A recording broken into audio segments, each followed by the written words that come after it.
gets the win here in Barcelona. Jason Mercier, he went with his instinct, he made the call.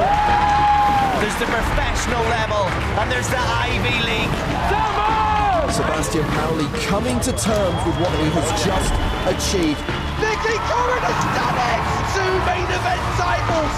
Sebastian Mallets has gone from poker fanboy to poker champion. This is why people love the EPT.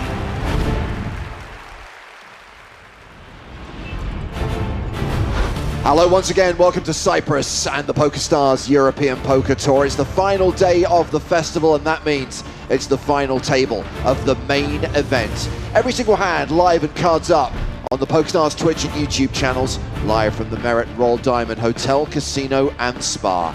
It's James Hartigan alongside Joe Stapleton. Hello, my babies. And Griffin Benger. Hello, everyone. Final table day. Absolutely, 6 players remain from a starting field of 1,284 competing for the title, trophy and first prize of more than $1 million. You can get in touch, you can use the live chat on Twitch, you can use the live chat on YouTube. We are here all day until we have a winner. And of course, make sure you're across our X, Facebook and Instagram accounts as well. For everything that's going on in the PokerStars universe. Here is the lineup at the final table, and a slight disparity in the chip stacks in the sense that chip leader Oliver Weis has pretty much 50% of the chips in play, Griffin. But we all saw what happened to Yonkite in Prague. It's not a guarantee that he's going to win this. Yeah, not at all. I mean, a lot can happen. One of these bigger stacks finds a way to double through Weis, then suddenly he'll be tied for the chip lead. You know, one of these shorter stacks can definitely make a run. Anton Wigg, you know, one of the better players coming out of Scandinavia. So that's a great lineup today. Some very strong players, and can't rule anyone out of contention at this stage. Anton Wigg, of course, going for his second EPT title, having won his first in Copenhagen back in 2010. We already mentioned $1 million up top. With 6 remaining, everyone has locked up more than 200 grand. The usual jumps with every single elimination. Most of the $6.2 million prize pool still to be paid out on final table day here in Prague. And most of the players are here, most of the players are ready to go. In fact, I think everyone has now arrived. Official final table photo time. Ooh, real flex there. Give him a chance to do some push-ups first next time. There's our chip leader on the right there, wearing that same comfy sweater. Seemed to do him well yesterday. Why would you put anything else on? Must be cool to get all this attention. Possible remove the box, the white box. Yeah, get the box out of the way. Move that box. Must be kind of nerve-wracking to stand there for the photos too, knowing that you're about to play for $1 million. Like, let's go, let's get on with it. Deal. Thank you and good luck. Yeah, it was a unique opportunity for these players to get a little R&R last night as we finished just around dinner time, usually, of course, going quite a few hours later than that. So, you know, maybe some more review of some of the hands, some, you know, time to just chill out, take a second, maybe get some more rest than you're usually able to get before a big day like this. So let's see how it treats them all. Time for them to take their seats. We're going to pick up the action at the 50, 100k blind level in just a moment. Still 70 minutes on that level to play.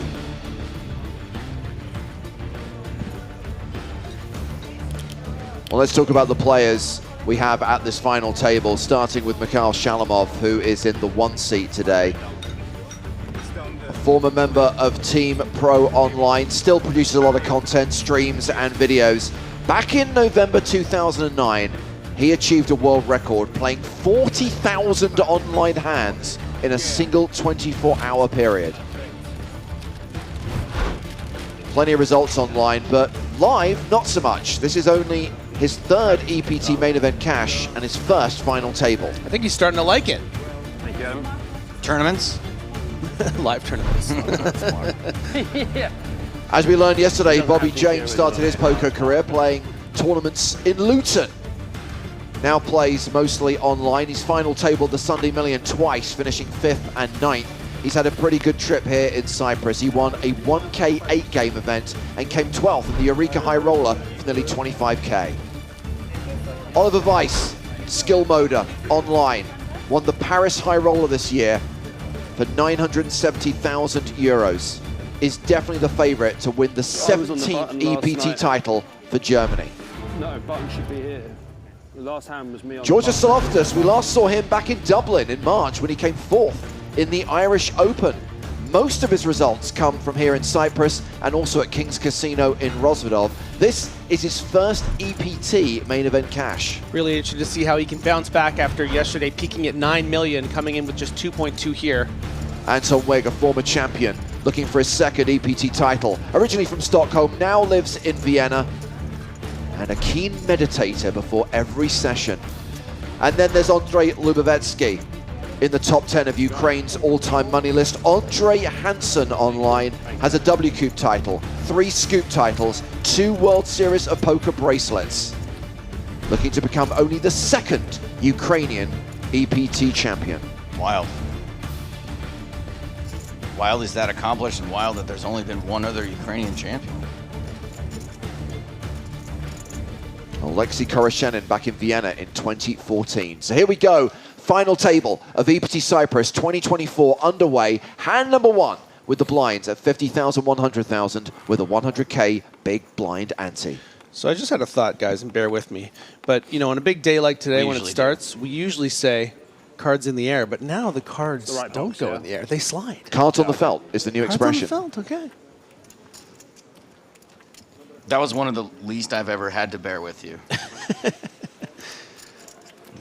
It's pretty coherent. First hand of the FT. Action is folded to Georgios Saloftas in the small blind.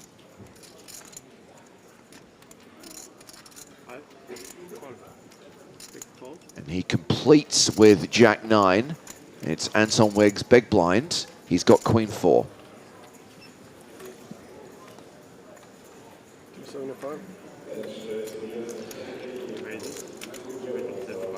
Anton electing to use this single blocker as a bluff pre-flop, hoping to fold out some hands that would fall into the limp fold range of Saloftas. I think that Jack 9 off is right on the line there for him, and does elect to just let it go. So the power of that raise, different stage of the tournament, of course. You know, Jack 9 could certainly be a limp call, but playing just 22 big blinds, you know, you're going to be dominated by the jacks that are raising for value. So nice to see some discipline early on here for Georgios, who I mentioned earlier had a bit of a tough time there after looking like he may be one of the chip leaders going into this final table. Yeah, he had the dominant chip lead coming into the penultimate day, lost it in a huge hand against Oliver Weis.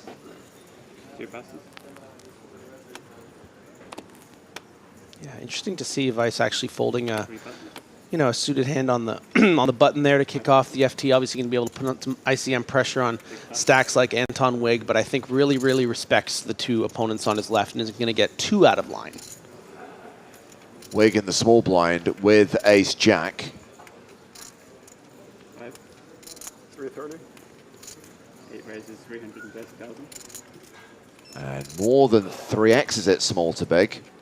Lubovetsky with 10 deuce. Rude. Folds. 2 hands played, 2 pots pushed in the direction of Anton Wigg. Can he go 3 for 3? Now he's in position.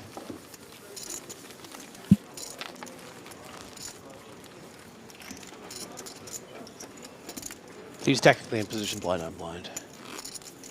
He's in absolute position. Declan has a question for you, Griffin.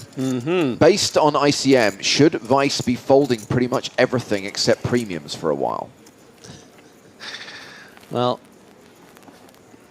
it's not Saturday anymore, so. I'm guessing that's a no. I will not dignify it with a response. Bobby James opening with 6s, makes it 200K. Folded to Wigg on the button. Ace 9.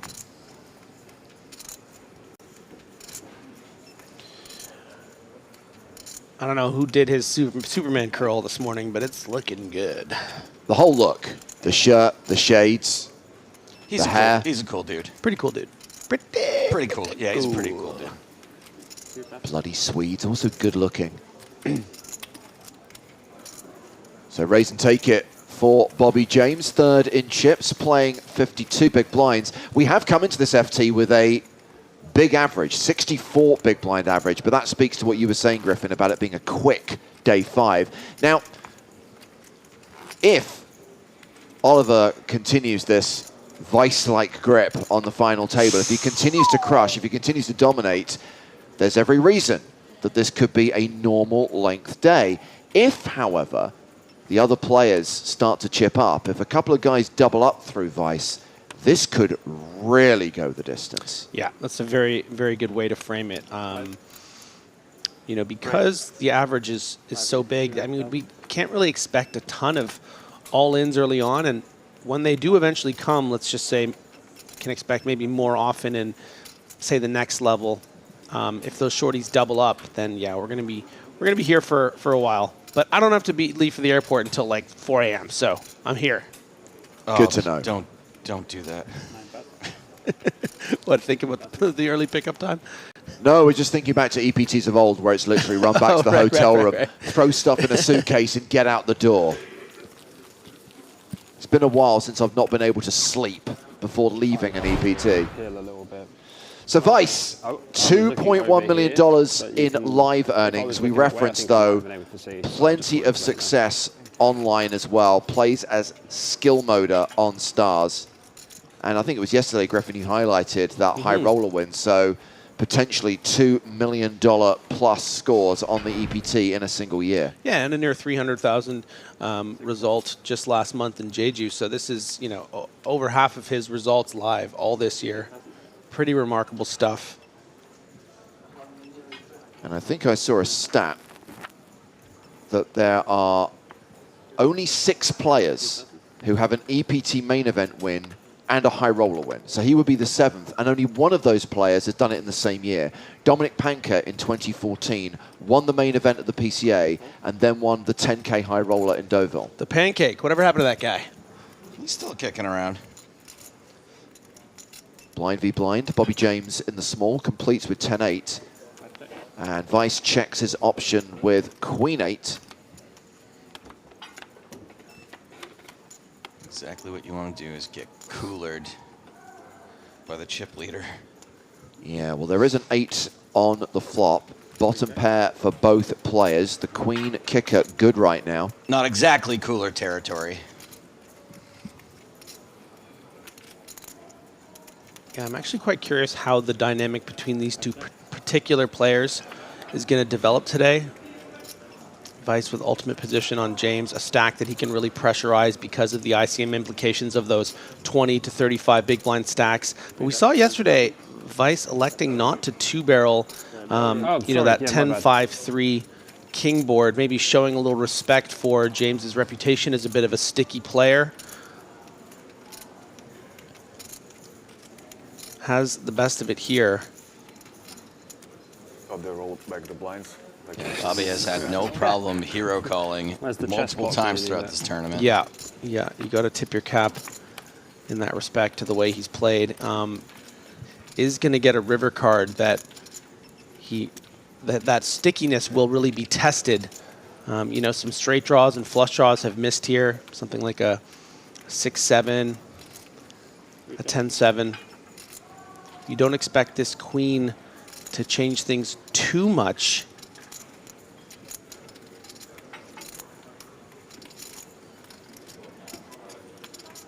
So having bet 100,000 on the turn, Bobby James checks the river. Weis has improved to 2 pair.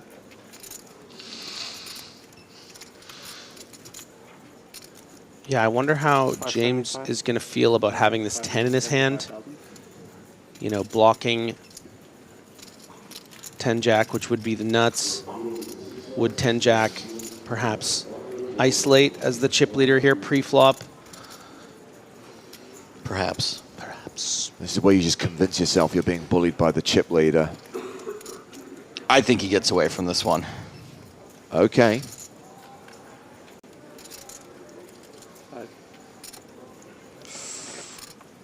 Time bank card deployed.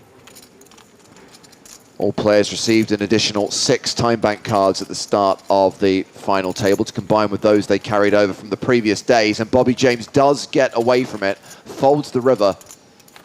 Weis wins the pot and is up to nearly 19 million, close to 190 big blinds now.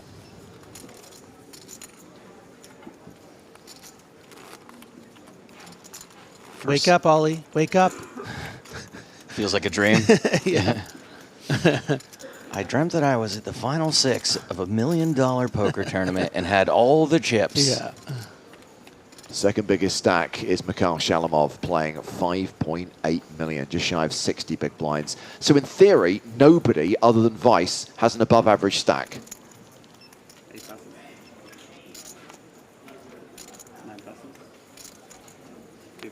Action folded to Bobby James, folds the button. Weis, 5 deuce in the small.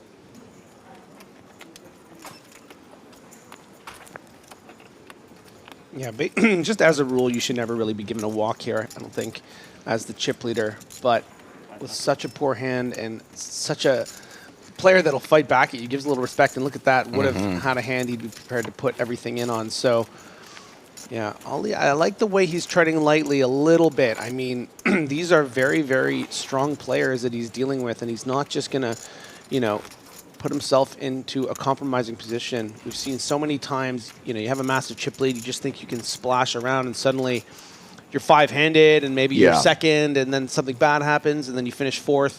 I think Ollie is really going to relish this opportunity and not get too out of line.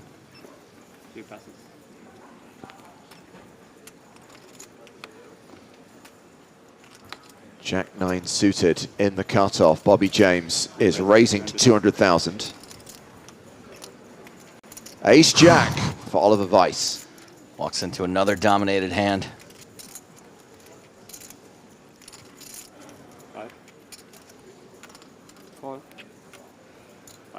Flats on the button.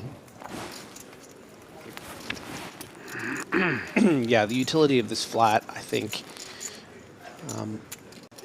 if you were to somehow get 4-bet by James, it would be very, very uncomfortable at 50 big blind stack depth. You almost have to 5-bet shove to protect against all the times you're going to be super light here. So instead, just flats the ace-jack, stays very under-rep, keeps worse aces and jacks in there. We can see that's the exact case here. And just James, yeah. The 1 club on the flop, so Bobby James with just 4% equity. And you can see how he feels like he has to bet because expects Weis to, I think, 3-bet a lot of ace-x kind of combos as bluffs here. And then, you know, the bigger aces probably 3-bet for value, something like ace-jack. So James feels like, okay, I need to bet here because the times he has queen-10 of diamonds or, you know, a king-jack of hearts, for instance, I can just get folds here. And of course, it's nice that I have that 1 club that I could potentially barrel if he floats. 550. Weis raises the flop. An additional 400K.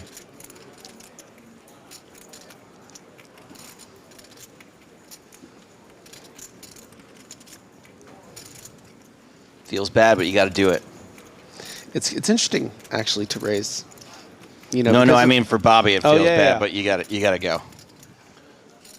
I mean, James is not really going to believe this, but that's what I mean. It's hard. It's hard to just put in $1 million there to click it back or something. And in the cases that he does have an ace, most of the time it's going to be worse and just call. So that's a nice way to get some value. Nice start for Weis, near 20 million. Absolutely, 19.5 million, 195 big blinds. A few people asking, when have we ever seen a player with this dominant a chip lead at an EPT final table? It's happened within the last 12 months. We just referenced it. Jan Kite came into the EPT Prague final table with a monster chip lead. It did not hold, and he did not win. Remind me what he finished? Second. Second, okay. Condolences. He didn't really seem that bothered by it.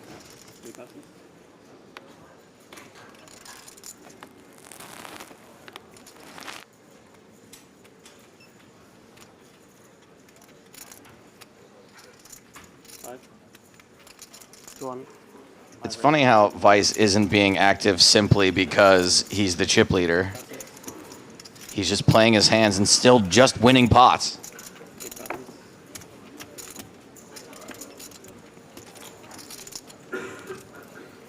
So he's made it 200K with threes. Ace, 3 of hearts for Andrei Lubovetsky.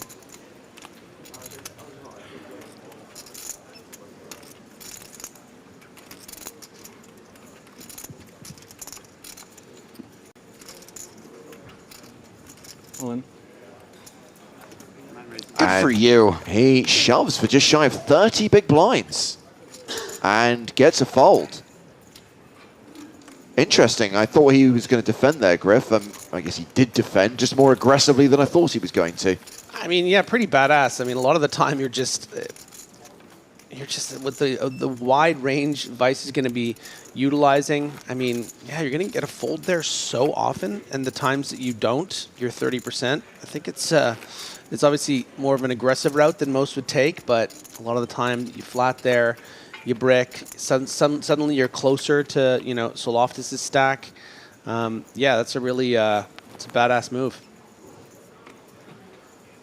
Shout out to Stanislav, who has been playing here in Cyprus and says, hi guys, great festival again. Soft bubbled the 10K, finished in 74th place, was running on borrowed time since the start of day 2. See you in Prague. See you there, Stanislav. I stand.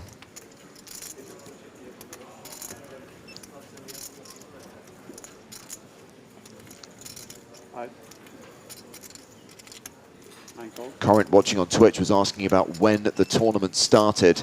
Several days ago. It's a 6-day event. So this is the 6th and final day. As far as when the final table started, only within the last 20 minutes. You haven't missed that much action today. But obviously these guys have fought through a huge field to get to the final table, to get to the final 6. And you know what? If they played both starting days, it would be a 7-day tournament for them. Yikes. Right? Very true. If you decided to use one entry on 1A and the other on 1B. Right. It's a lot of poker. Nice little pickup there for Shalamov.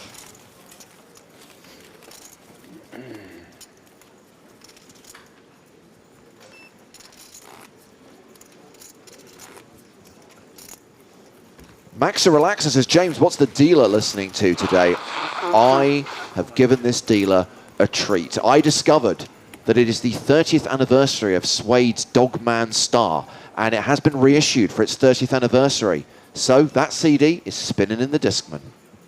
I think the only thing I understood there was 30th anniversary. Brett Anderson, Bernard Butler. You're just making things up now. I think you'd like Suede. S-W-A-Y-E-D? S-U-E-D-E. Oh. It's Howard Suede. Excuse me, got any Suede? So we've seen the raise from Weis with jacks. Bobby James defends the big blind with 10-7 of clubs.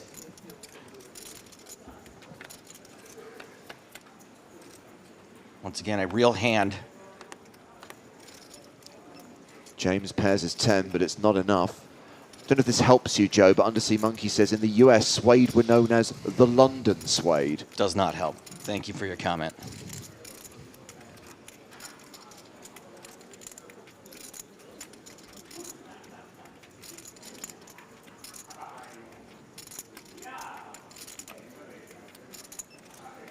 Action check to Weis. Still has the best hand. Pair and a gut shot. Continues for 300,000. That's right, Ed. We Are the Pigs is a great tune. Not quite as good as The Wild Ones, which is my favourite single from that album, but still a good track. Anywho, we're going to the turn.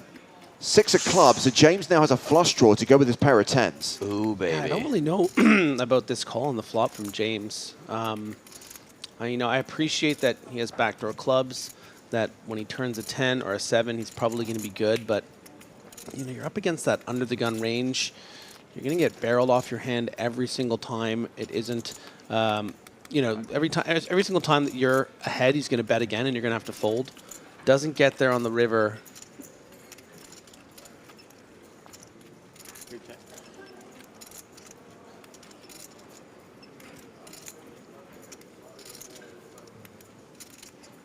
And it wasn't the thing is too, right, is that it wasn't a small bet on the flop. It was over half pot. So I think that's a bit too sticky for my liking. So here we go. Oliver Weis extends his chip lead and has almost hit that 20 million mark, 19.96 million. Now he's got to put out the big blinds. Bobby James, by the way, having lost a couple of hands to Weis, has dropped down to 40 big. Still third in chips, though. Blinds will go up in 50 minutes' time. That's when we take our first break of the day.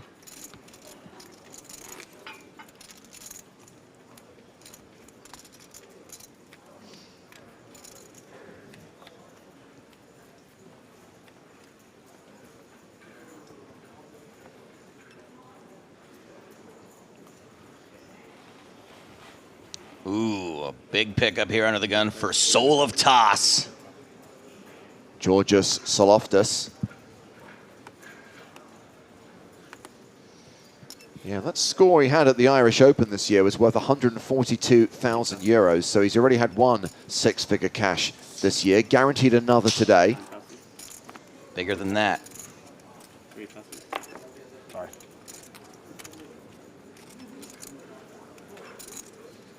Is Weis going to defend the big blind with King 4? Is he going to play back against Saloftis?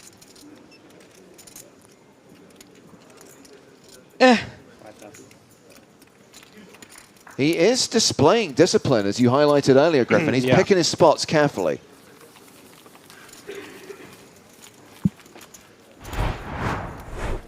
Still has the dominant lead, 19.76 million. The second biggest stack is Mikhail Shalamov with 58 big blinds. Saloftis, the low man at the table, but not short stacked, with 24 big blinds. I like the flicker here. It's like there's a fireplace in the background, you know? It glows in real life. Yeah. It's actually what's in the briefcase in Pulp Fiction. Those douches stole Marcellus Wallace's EPT trophy.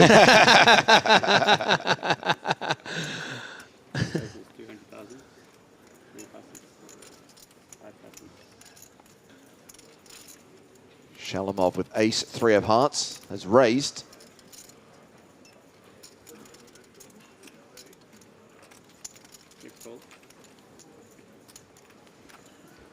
Saloftis defends with 10-8. Heads up to the flop. Queen 9-6. I can't help but feel like this pace right now, this intensity, this sort of deliberation, deliberateness, would not be happening had we continued on playing last night. It definitely felt like things were like had a lot more momentum, and everyone's just kind of like really taking a second to Like, to adjust. Yeah, Georgios was able to, take a breather after last night. Come into today with his cerulean cow print shirt. Cerulean. King on the turn. I may have looked up shades of blue for that joke. Well, we had a post-flop flip, but now Saloftis is a 2-1 underdog. Shalamov's ace high still good.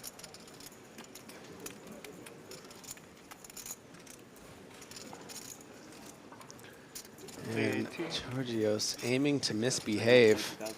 Yeah. Check called the flop and now leads the turn for 380,000.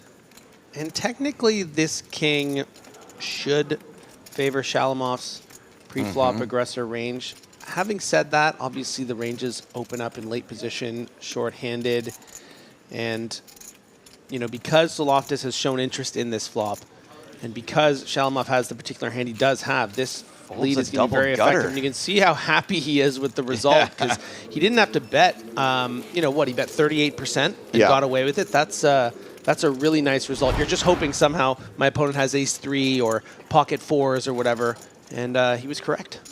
Well, in addition to that cash at the Irish Open, he did win the Merit Poker Cup here back in 2022 for 264 grand. That's his best result to date. 1.2 million in live earnings.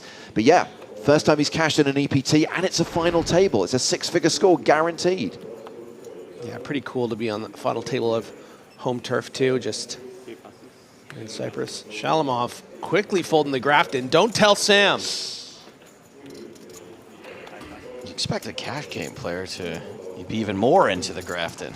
I just like the idea of just him kicking down that door like as soon as that What? happened. Yeah. Bruv, mate, give me the headphones. Bro, you're mucking me off. Saloftis completes. Anton Wigg with ace-jack. Well, this pot should get nice and big.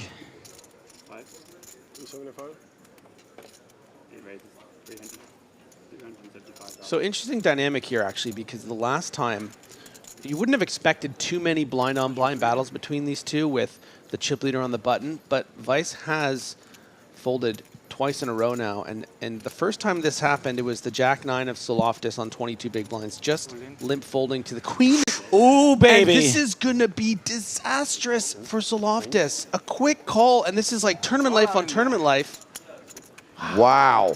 A virtual all-in for both players. Saloftis officially at risk, but if Anton Wigg gets unlucky here, he'll be left with just 2 big blinds. And this has a lot to do with what just happened in that last rotation. And either way, though, I think this is a huge error from Saloftis, if I'm being honest. I mean, this plays such a nice, clean, limp call, keeping those dominated queens like the queen 4 in the last rotation. The times you do get called here, you're going to get called by dominating hands like ace-queen. Luckily, he is live to the tune of 35%. This is going to be a huge shift in fortunes. The winner of this pot will vault themselves into second place. Well, that flop is queen 6-3. Anton Wigg outflopped, and Saloftis now the favorite to double up. 86% chance of survival, and that will leave Anton Wigg crippled. I didn't want to look him in the eye, but he seems like having the same reaction he always does. Anton deserves better than this. Can he find it on the river? He needs Barry Greenstein to make an appearance. He needs an ace on the river.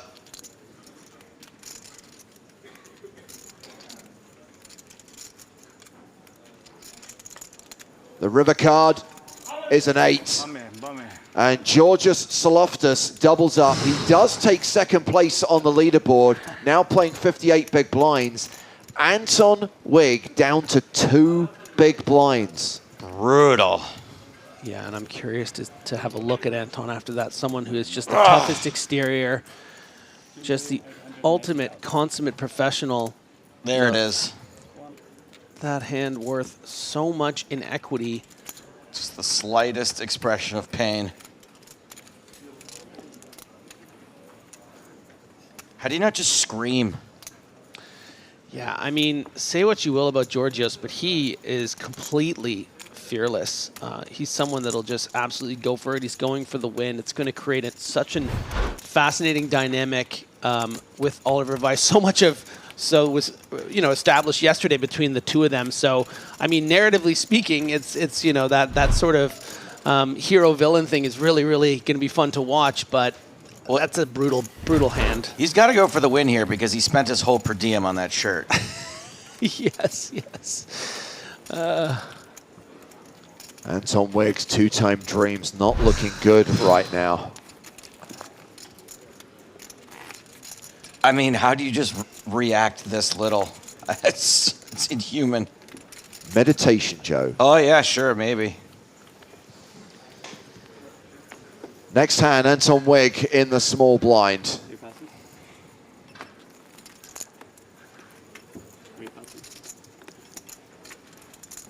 Queen Jack suited for chip leader Oliver Weis.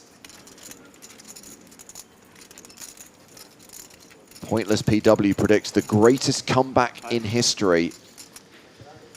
Anything's possible. So Weis has raised, made it 250,000. Saloftis on the button. Has aces! Oh my word. So he re-raises, Anton Wigg folds. Ace-8 for Lubavetsky, he folds. Yeah, and Weis going to have every reason to continue here at this sizing. You know, this is less than 3x. You know, you've put in 250. It's now 400 more, but he doesn't really like it very much. I mean, we've seen him put in 950 pre-flop with pocket fours against Saloftis, so how does he feel about Queen Jack suited? I think if it was offsuit, he would contently let it go, but probably thinks right away, it's like, okay, this guy's coming for blood. Like, he's not really supposed to be 3-betting me very often now that we're 1 and 2 in chips. 8, 7, 6 on the flop. And that's something to consider here, right, is, yes, Saloftis has a very strong hand, the best possible starting hand, but Weis knows he's got extraordinary leverage. Yeah. Wigg sat there with just 2 big blinds. Saloftis is just meant to wait for him to go broke. Yeah, it doesn't seem like the type, given what I just saw in the last hand. No. Well, a few people observing that it's not the best board in the world for aces. 5 bets, 850,000. And Weis is going to lead for 850K.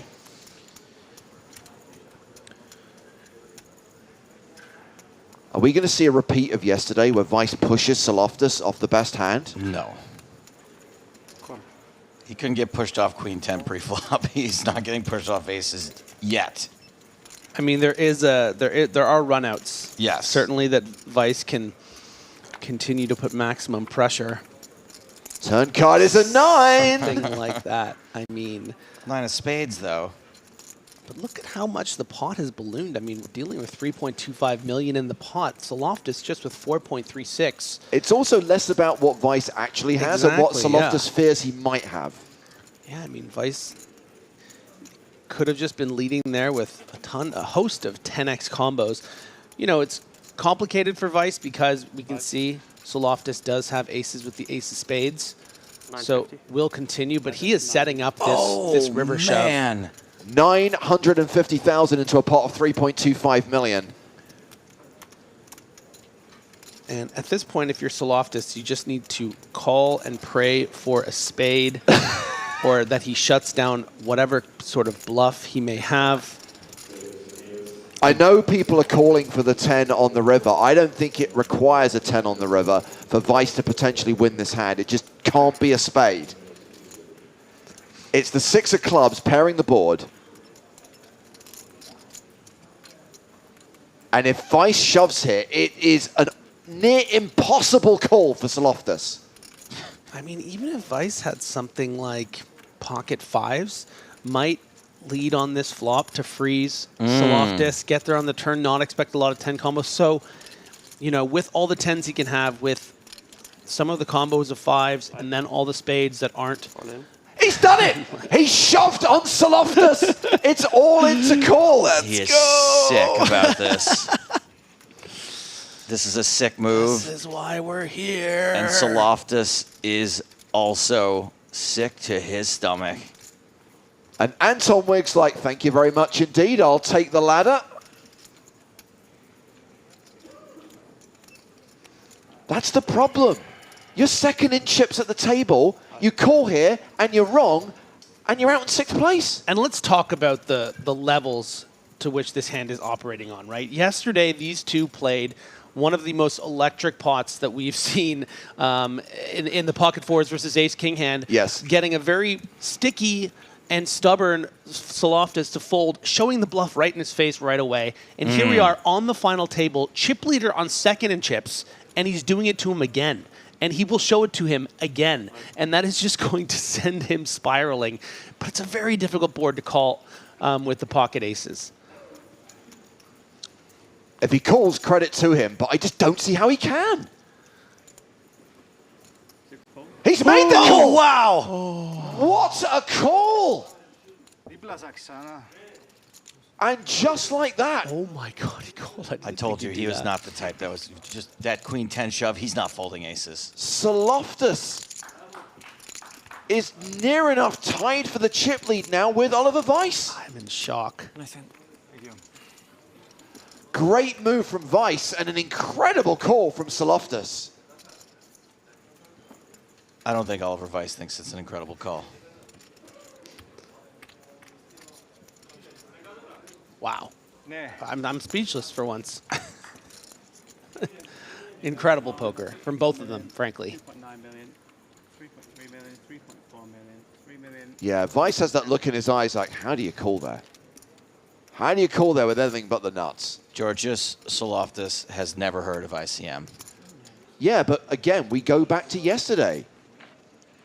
When have we ever seen something like that? That was a 4-liner, paired board, 3 spades, Yep. and the chip leader put the second in chips all in. Second in this event is $642,000. Sixth is 208. There's someone with 2 big blinds, and he called it. We've never seen anything like a hand like that on a final table in EPT, as far as I can remember.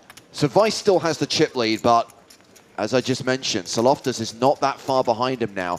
138 bigs for Weis, 119 bigs for Saloftis. Anton Wigg still in the hyper danger zone with just 2 bigs. Danger zone. I got him.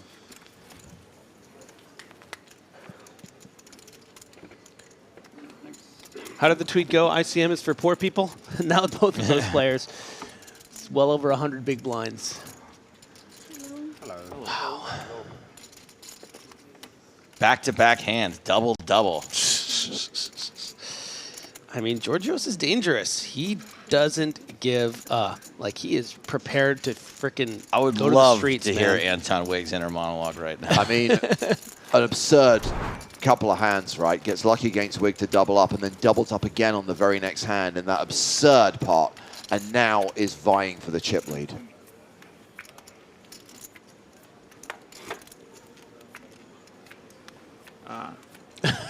Great comment on Twitch here. The man had to make that call because of yesterday. His existence depended on it. Look at Georgios still stacking those chips. These cards take some getting used to because they come off 2 at a time sometimes. Not now, Bobby. Read the room. 34 minutes on this blind level. Must be killing Bobby that he hasn't been able to talk until now. Yeah. Wow, they're really letting the NPCs get some screen time. Anyways, back to our regularly scheduled broadcasting. Yeah. Double up. Yeah. Come on, give me my cards. Yeah. Weis back in action, opening with King 7 of hearts.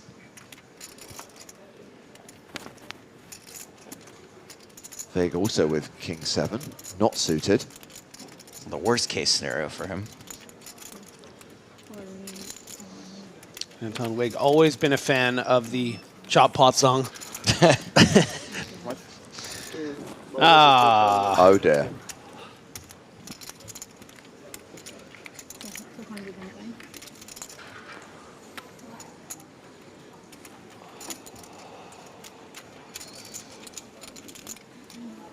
And Shalamov just gonna flat here. I think I'm a little due.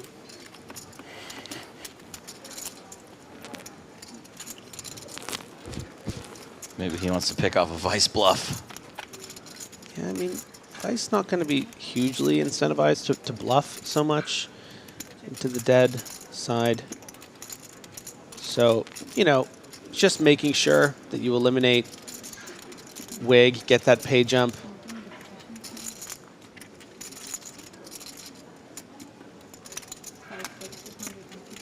You know, you do keep in worse aces and kings that you could potentially get some value.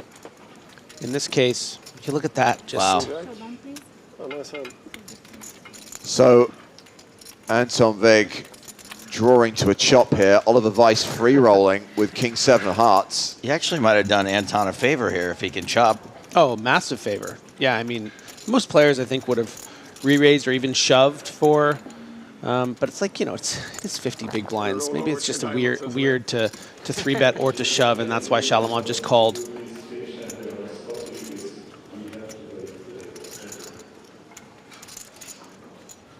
Got to fade the heart though. Turn, not a heart. One. Ocho. Wild reaction from Wigg. Oh, and I think he just said, I'll chop. No heart on the river. 2 diamonds, he called the 8. It is going to be a chop, and you know what they say? Everyone loves a chop pot. Especially Anton Wigg. I don't win. Oliver Weis, maybe not so much.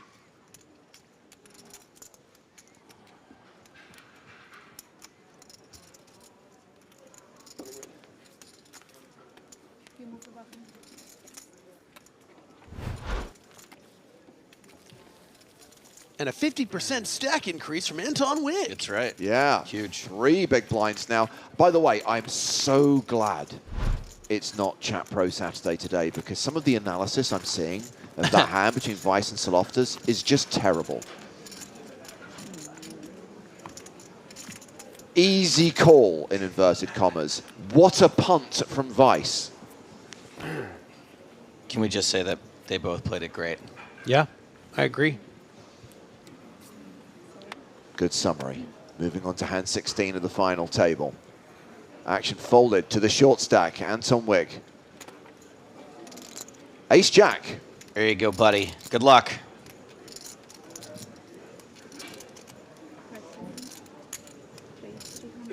Great opportunity here. Just not move all in. Oh, yeah, 4 people go all in, maybe you fold, you know. 90 total. Oh, and look, he's getting the dominated. Hey, Bobby. Don't count him out. I mean, he doubles here. He's going to be up to 7, 8 big blinds. I mean, he can run that up. And it's a domination situation. It would be, yes. Good luck, mate. You can see my hand, you still have to get it in. That's still cool, yeah. Yeah. It's clubs, though. They've been good for me this trip. The big pot was clubs. Don't use it all in one spot, yeah. Nah. Dream, declare, deliver. 9 of diamonds on the floor.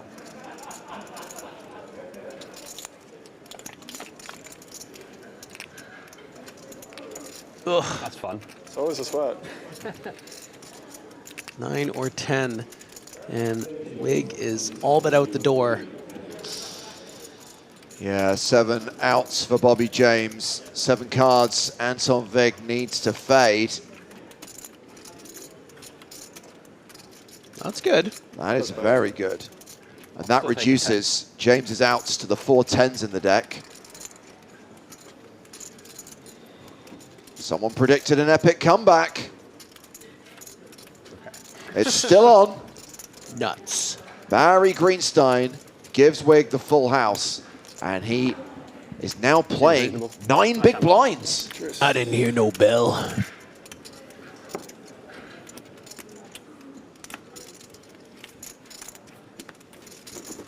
We have to make it interesting, right? Absolutely.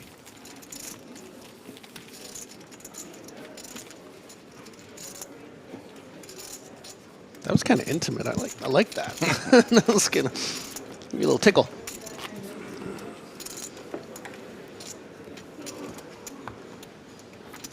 It felt like he was directly talking to me. It was nice. We all felt it. Anton Wigg channeling his inner Bendinelli to make the epic comeback to potentially win this EPT.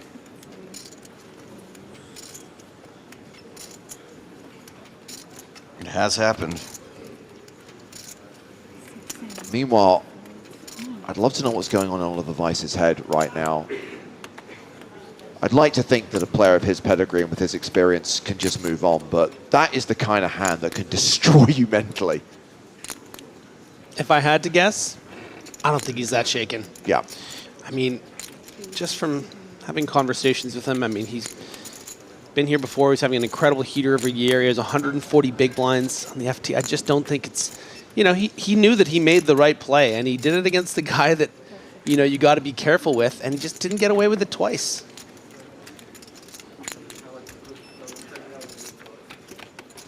Small blind versus big blind. Bobby James versus Oliver Weis. James flops best, pairing his 8.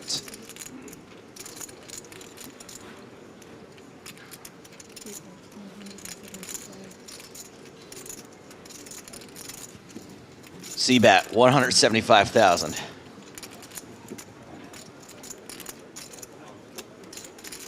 Yeah, 2 overs, but 2 red cards. Yeah, you can see Weis is like, all right, you know what?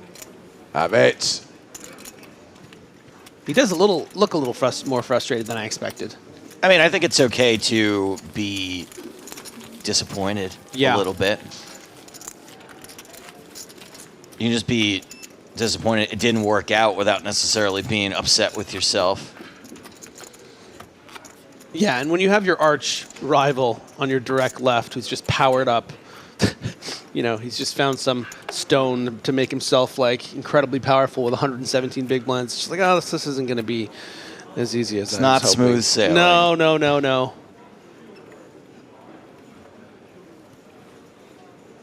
Goddamn Power Stones. Yes, Anton. Let's go. Yes. Getting wiggy with it. Just want to say, totally impartially, yes. Wiggity with the jiggities.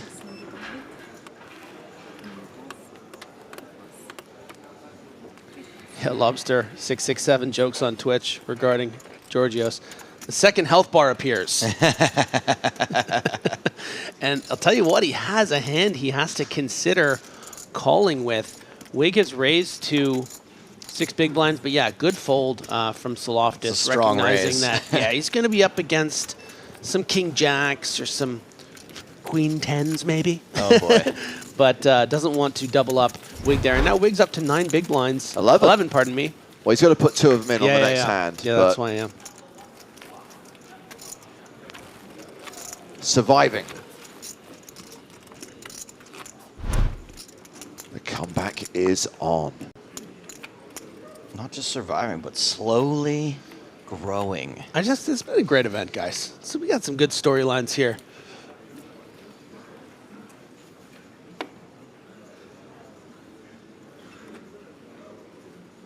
Yeah, I think every single one of these players is interesting in their own right. Got the Anton comeback story. We got the clash of kings between Georgios and Weis.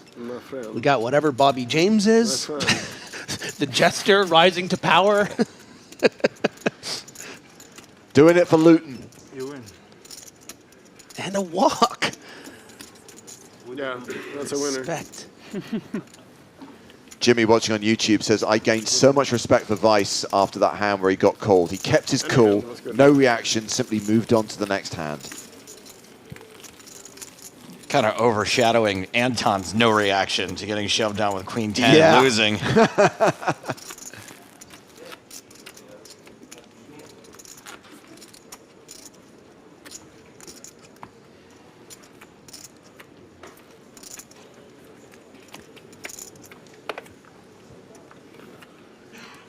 Is Tonka still in your band? You're a day late, buddy. Just keep it tight today. And by that we mean you could have gotten away with saying that yesterday. Yesterday it was a legitimate question. Today, idiocy. Yes, if you had said he was still in yesterday, he was still in. Soloftis with 10s on the button raises to 200,000. Don't get a smaller pair, Anton. Don't get a smaller pair. Don't get a smaller pair. Don't get ace-9, Anton. Anton. Anton! Yes. He's folded.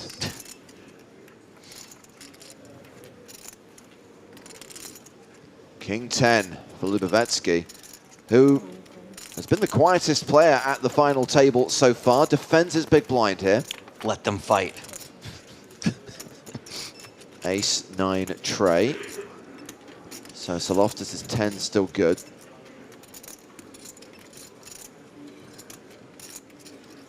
Curious to see if Lubavetsky decides to call a bet on this flop. If Soloftis makes one. King high is going to be good some of the time here, but it's going to get difficult to, you know, maneuver on future streets against a tough opponent out of position. You have Anton Wigg's 11 big blinds. You need, so that's really, I think, where that comes from. Sometimes you'll see some king high calls on ace high boards, button, big blind, but in this situation, you know, needs to try to get that pay jump. Doesn't want to put in chips with king high out of position right now, and I think that's the right move.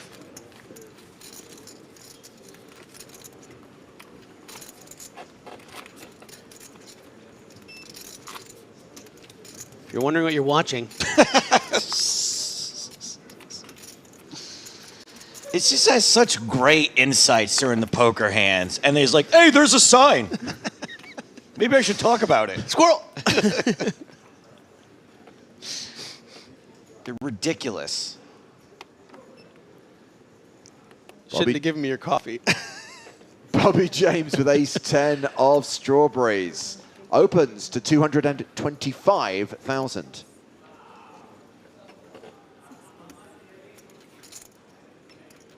Folded to Anton Wigg on the button. Ace-7 of diamonds. Don't you dare. Such a clean button shove where it folded to him, but going to be able to get away with the under the gun open. Mikhail Shalamov has kings in the big blind. OMG. KK in the BB. Look at that discipline Snap from James. fold. Yeah. Dude, you got to see 3 with the suited. Mikhail. It's tough. There's some ICM implications here, and like maybe he doesn't think Shalamov is They're going too to be messing good. with him too These much. players are too good. That's a really disciplined fold. So he is now third in chips with just over 50 big blinds. Originally from Russia, spent a couple of years living in Turkey, and now is living in Slovenia. Biggest live cash was back in 2010. 48K in the World Series of Poker main event that year, but obviously a lot of big results online. Boy, he really isn't a live tournament player, is he? No. I thought people were kind of exaggerating. I mean, I'd have taken way over on 229,000. Let alone 48,000 biggest cash ever back in 2010. Ah, there's our guy. There's our soul of toss getting out of line with 7-6 offsuit. And winning.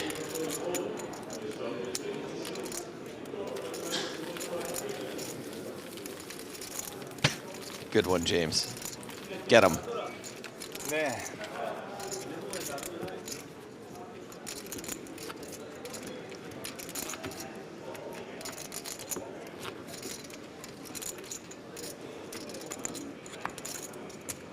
Did you guys know that a wig is something you put on your heads that is basically artificial hair? I guess you can get real hair also. It is almost spelled like wig, only 1 G away. Thank you for your comment, GJ. Hashtag fun fact. 7-6 off, why not? Ace blocker? No way.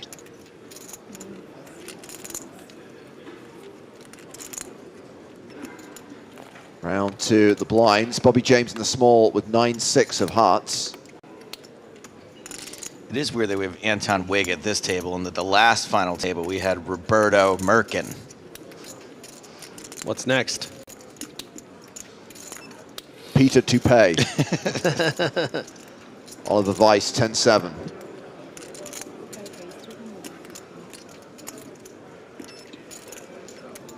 Raises to 350K. And Bobby James calls.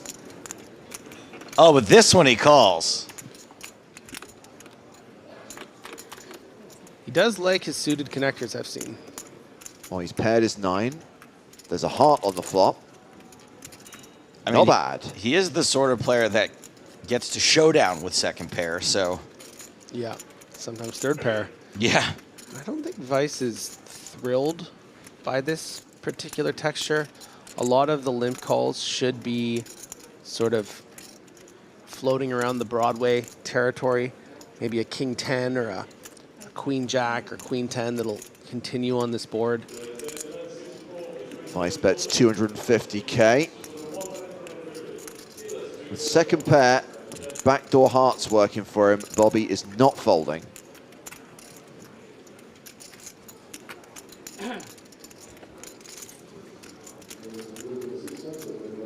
Oh my God. Bobby improves to 2 pair on the turn. It's the gut shot for Weis. 6969, isn't that the end of your email address, Griffin? So I don't think this is a mandatory barrel, but it's one you're going to do fairly often to target the straight draw portion of what he perceives James's limp call to be. So like those queen jacks and queen tens are going to have to fold on the turn here a lot of the time, unless they include diamonds.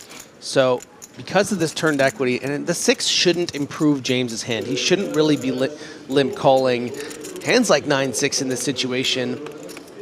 But it's because it's James and because it's suited, that's why we find ourselves here. I would love to see Bobby with the discipline to continue trapping. Of course, there are some scary river cards. Let's say the king of diamonds comes, or, you know, even just a 3. Suddenly that 9-6 shrinks up. So he wants to just protect it. And I think that's okay. But he might have gotten the 3rd barrel there on, say, the ace of clubs and then fully doubled up. But maybe Weis is just not into 3-barreling it after what just happened either. Well, the net result of that hand is that Oliver Weis has just lost the chip lead. Now, it's very close. There's very little separating him and Georgios Saloftis right now, but officially, Saloftis is #1 on the leaderboard. Wow. Could not have seen that coming. That is a pretty incredible, what, 45, 55 minutes? Saloftis coming in with 22 big blinds to start the day and now has 121 and is tied with Oliver Weis. Poker's unpredictable. It was pretty predictable that Queen 10 was going to beat Ace Jack in that hand.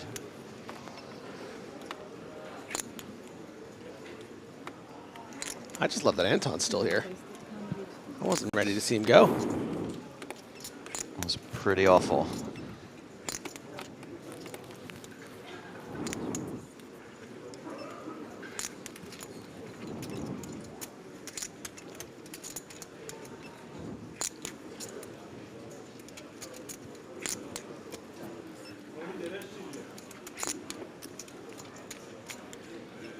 Weis gets away from the Queen Jack in the small blind. 7-5 for Soul of Toss, the chip leader. Defends his big blind. And the power of the Grafton.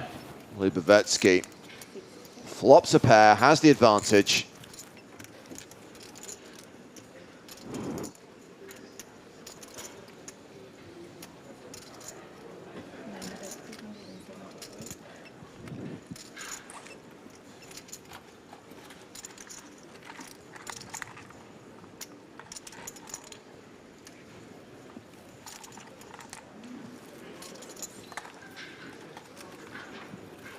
ABC poker for Lubovetsky. ABC bet poker. That's right. Lubovetsky hovering around the 30 big blind mark. Anton Wigg still in the danger zone with a sub-10 big blind stack. Danger zone. And a reminder that we are going to have a free roll today. Yesterday, because we finished early, we postponed the free roll, but that means we're doubling the prize pool today. Cool. We're taking the 2K and Power Path tickets that would have been in yesterday's free roll and adding it to the prize pool of today's tournament. So $4,000 in Power Path tickets available in today's free roll. That means if you finish in the top 35, you get the top prize, a $55 Step 4 ticket. So registration is going to open for the free roll in just under 30 minutes time. I will give you the password now, even though registration isn't open, because it'll happen during our first break. Vegas is today's free roll password. What's the relevance of Vegas? Yeah. It's our next stop, Joe. We're going to Vegas for the NAPT. So VEGAS, Vegas, one word. Uppercase characters is the password for today's free roll, which is available on all shared liquidity licenses except Belgium, Germany, and Sweden. They have poker in Vegas.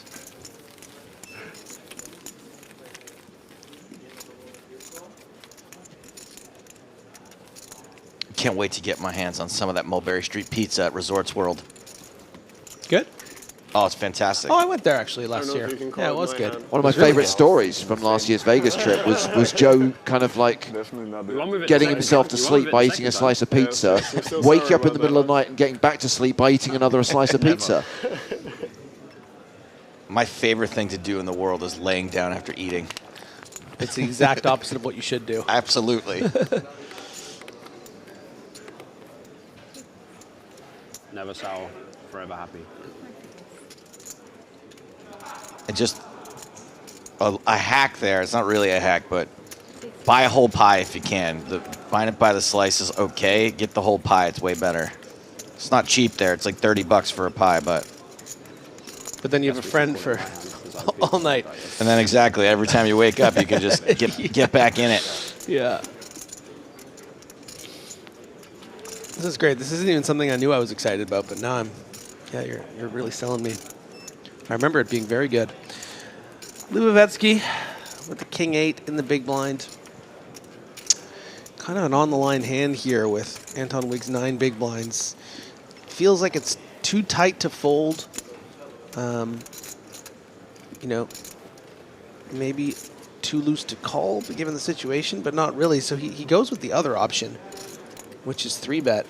And it's even against a well above average button hand. It's really putting Soloftis in a difficult situation. You can see that he just has to fold the A7, and a little suspicious, Lubovetsky, but that's just a nice hand. And then finding these little inflection points of chip up are so important on a final table, and I've been really impressed with what the Ukrainian's been able to do. And with Soloftis losing that hand, Oliver Weis has reclaimed the chip lead. Look, these guys are pretty much tied at the top right now, and they're going to probably trade places a fair few times. What's crucial is we don't have the single dominant chip leader that we once had. But there is some distance between Weis and Soloftis and the rest of the field, with Bobby James and Mikhail Shalamov both playing around 50 big blinds. But those blinds are going up in 9 minutes' time. That's not good news for Anton Wigg. No, not at all. But is going to be on the button here, so is going to have a rotation, if you can call it that, six-handed, to try to get some shoves through. And, ooh, wow, this is really interesting with threes, because we can see Soloftis has a raise fold. Of course, there are 2 people behind. If you had something like 11 to 17 big blinds, you'd feel very, very comfortable just shoving over here, having a lot of fold equity, but you would hate to be called here by, you know, a king 10, a king jack off or something like that. But knows that, oh my God, he called. Oh, jeez. Okay, well, it's a flip. He's got to finish the job. This is a very, very, I have too many chips syndrome move here. This is unnecessary. Didn't he just make a tight fold to a shove from Wigg? Soloftis says, I'll give you a spin. Maybe he wants to give him a refund. In Russian, we call it this hand eagle claw for some reason. Really? Yeah. Okay. 4-7? Yeah, suited. How do you call it? This will be a sick flip to lose in so many ways. Yeah. Oh my word, what a horrible board for threes. The spade draw, the counterfeit outs. GG, Anton. 17 outs twice. Oh, God. So many cards to fade. I mean, at least he can hit the 3 of spades. Oh, my goodness. That's Opportunities more, right? now. That's actually a great card. Any ace or queen will chop up the proceedings. Yeah, the counterfeit is gone. Yeah. It's a post-turn flip. Yeah.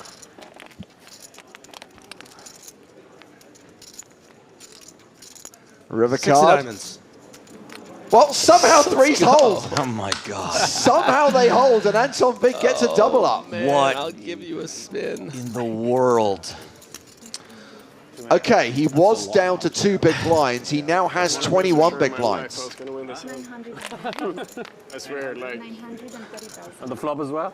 I mean, when you see the flop, yeah, the outs are like going off the screen. I mean, when you see my, when you see the tattoo on my arm, you're 3-3-3. I've never been so sure. Like this blackjack guy is drawing dead. Blackjack guy getting it in with 11. What a needle. Sick needle. I don't even think I would have picked up on that had you not laughed. Wait, what was it? I don't get it. He said this blackjack guy because he got it in with an 11. 7 and a 4. Oh my God, that's good. Well, the thing that I'm wondering is Anton thinking, maybe I shouldn't be shoving there because I have no fold equity if he's just snapping me off with 7-4, right? The threes, the whole thing is you want to make sure you can at least get it through. I mean, I'm not sure how he lost, but... But I mean, it's twice now, so it must be. Yeah. Now you're going to win it, probably. Nice try, Ollie. Nice try. Don't acknowledge it. Nice try. Do not acknowledge it. Oh, Ollie. The gamesmanship. In before win. What an incredible level this has been. What an amazing start to this final table. Yeah. Someone did that to you yesterday, huh? Hmm? Someone did that to you yesterday, huh? It's time to get it back. Maybe. Yeah. Yeah.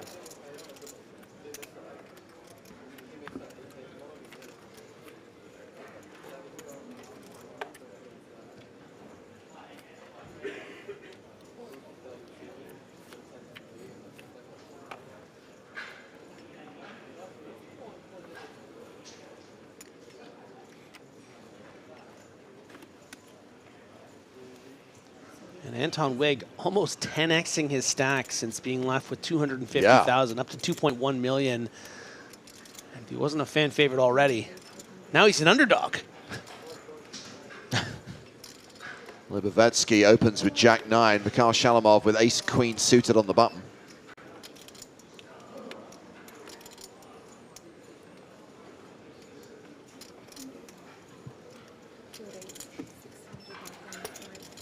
Re-raises. Action folded to Libovetsky.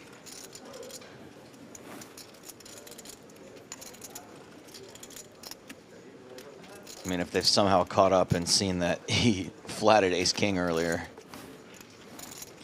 I mean, Shalamov has a lot of moves, but has been playing pretty linear so far.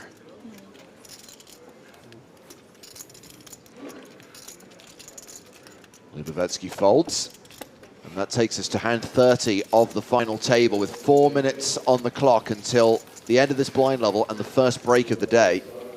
It's going to be interesting to see what your free bet from the big blind was against me. I reckon it might have been something like queens. Only one away. Yeah. Even better. Kings. Fucking hell. Don't free bet anything less. I had a really good hand. Ace king suited, I call.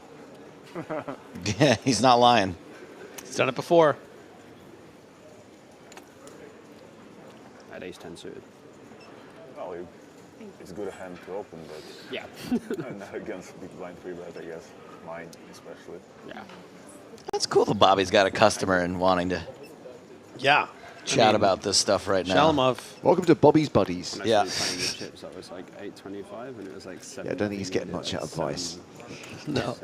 785. Much a free bet? Yeah, I don't remember. 700, sorry.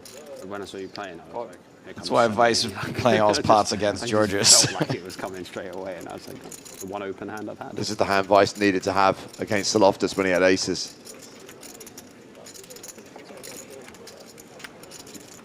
So blind v blind, no raise. But some pretty nice blind v blind hands. Okay, so second pair for Weiss, literally nothing for Loftus. So how many chips are going to go in here?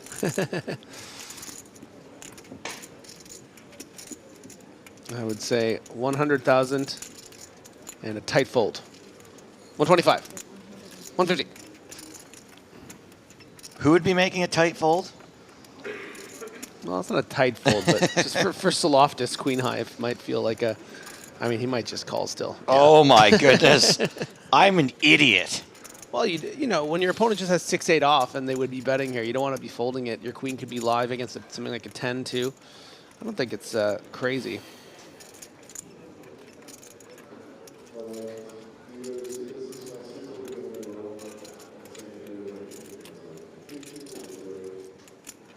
We can see that Weiss is a 95% favorite here. And Weis deciding between potentially charging something like hearts, or maybe a 3 would even call twice with the sticky reputation of Saloftis, but decides instead to play it a little more cautiously, recognizing that Saloftis also is going to have some check back aces pre-flop, and is going to get a bluff. What a grudge match. From the Cyprian. How do we say it for someone from Cypriot. Cyprus? Cypriot? Cypriot. Yeah, but I like your Cypriot. version, Griffin. Yeah, right? Cyprician. Somehow you own it and you get away with it. Cyprussian. Cyprussian? So we do get a bluff from Saloftis on the turn. 250,000. Weis calls. This hand going to the river. 1.1 million in the middle. And it's trips now for Weis.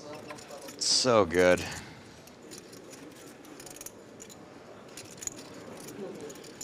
And this should be the last hand of the level and will vault Weis back into the chip lead.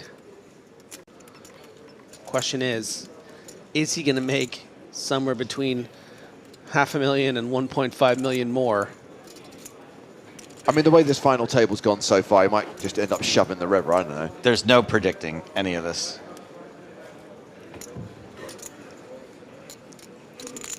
$850. There we go. Near enough. He's going to get 850 more. 850K. And quick call from Oliver Weis. And he gets a decent chunk of chips back from Georgios Saloftis. Weis now playing 13.3 million. And Saloftis drops below the 10 million mark. In the words of the Bart Simpson cake, well, at least you tried. What a level.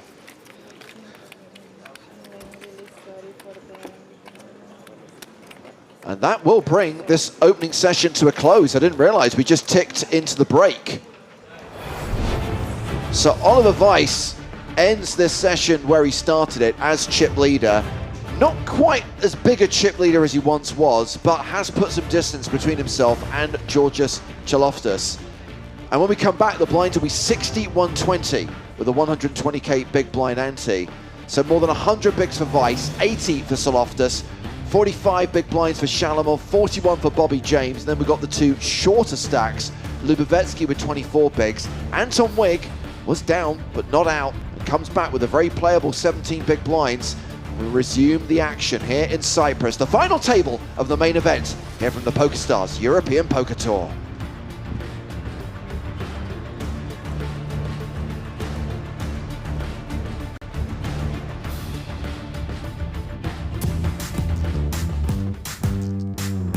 We're giving every person here a chance to win a fantastic silver pass valued at €2,300. Let's go, get the party started. You know how to get it going. 1, 2, 3, 4.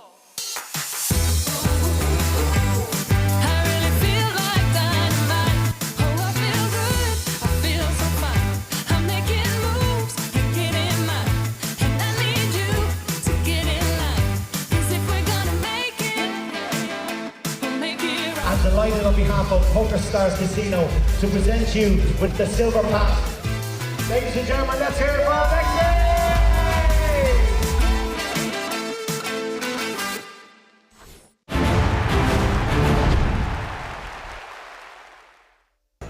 So we get a raise here from Tutsor to 900,000 with 6-3 suited, King 3 for Brandstrom.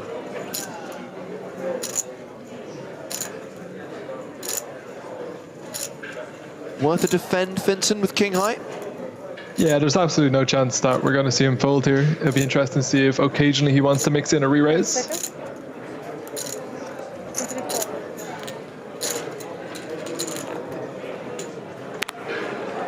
He does not mix in the re-raise, just a call. Hello, Nurse, OMG. Full house for Brandstrom, trip threes for Tutsor. Brandstrom with such a lock on the board, he might be tempted not to check raise here, but we can see if he plays it quick, all of the chips are going to be going into the middle. Here comes the C-bet. 700,000 into 2.2 million. We're almost certainly going to see a complete stack reversal here.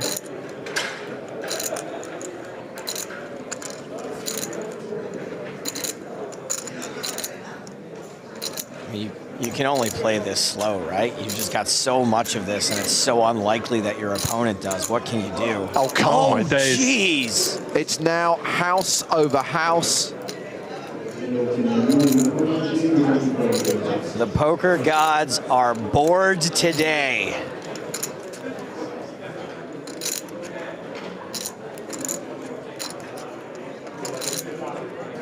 And look at this from Sutsor's perspective. He's just turned a boat and he's thinking, this is it. I'm going to close it out here. This is the moment that I'm going to win an EPT.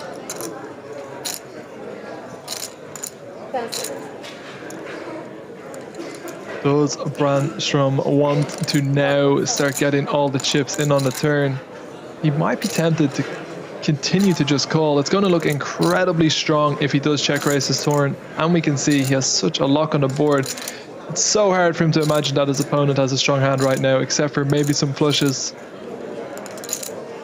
1.7 million into 3.6 million. 10 seconds.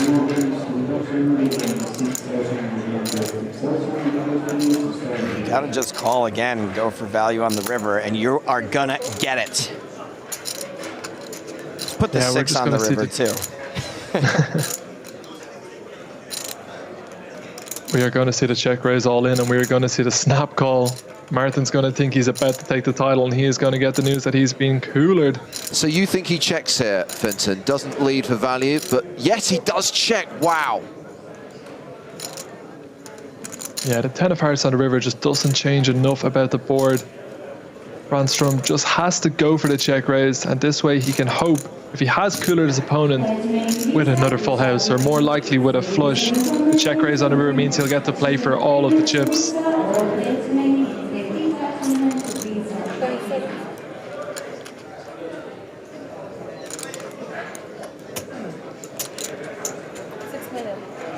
The nonchalant 6 million bet. Into a pot of 7 million.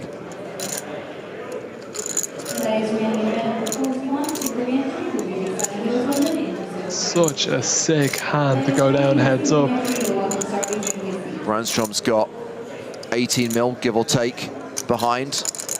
He could simply check raise all in here. We know he's going to get snap called, and we know he's going to get the full double up. Yeah, he's about to have 40 million chips.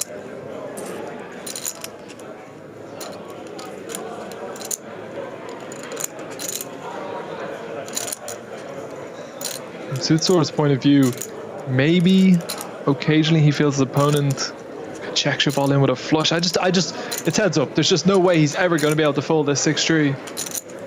All in. There's the shove. Checks his hand. Snap calls, thinks it's all over, but it is not. Too excited. No. House over house. Ridiculously sick cooler. So sick. And that is the big switcheroo. Simon Brandstrom is now the guy in control. He's got more than 100 big blinds. Unlucky. 43 million chips. Martin Sutsor, 16 million, about 40 bigs. The Brandstrom Sandstorm doo-doo-doo-doo double up. Raises to 900,000. Pocket sixes for Brandstrom. It's been a while since we've seen a flip. Is this likely to go in pre-flop, Fenton? Yeah, you think so? I mean, the sixes are most certainly going to want to shove here, and I don't think you're going to get the full king-queen at this stack depth heads up. There's the all-in. And the call from Sutsor, and we are flipping. A race for the EPT title. Like money versus the title. One of these two hands has a slight mathematical advantage. Sixes ahead for now, and if sixes hold, we have a winner.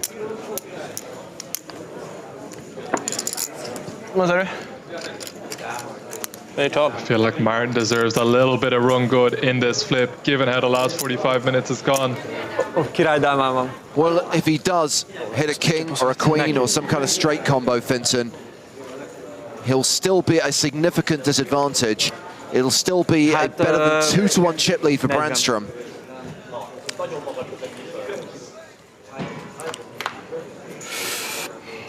The flop is 9-7 deuce. No king, no queen. Sutsor has 6 outs.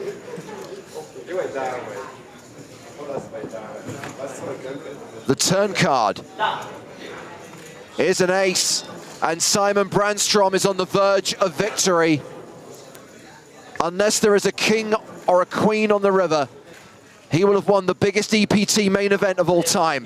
The river card is a 5, and Brandstrom has done it. The Swede takes down the title here in Barcelona.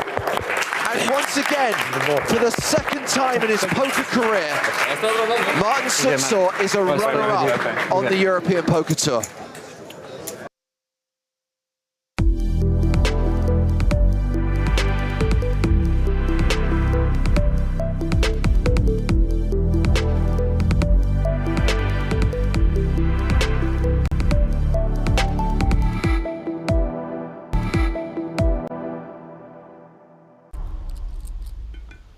Dumont with 9s in the big blind. 3-betting would just put him in a bit of a pickle. You don't really want to get involved in a big pot against the other big stack when there's 2 shorter stacks. You're out of position. Let's see the flop. Let's go from there. Maria, it's called playing to win. 6, 7, 8 is the flop. Dumont has an overpair and a straight draw. Not too shabby. Zhang's got 2 overcards and a gut shot, also NTS. And he's probably just going to knuckle, I think. I feel like... Oh, okay. I didn't know that it was Dumont's turn. So I thought Dumont had checked, and I was talking about Zhang, but okay.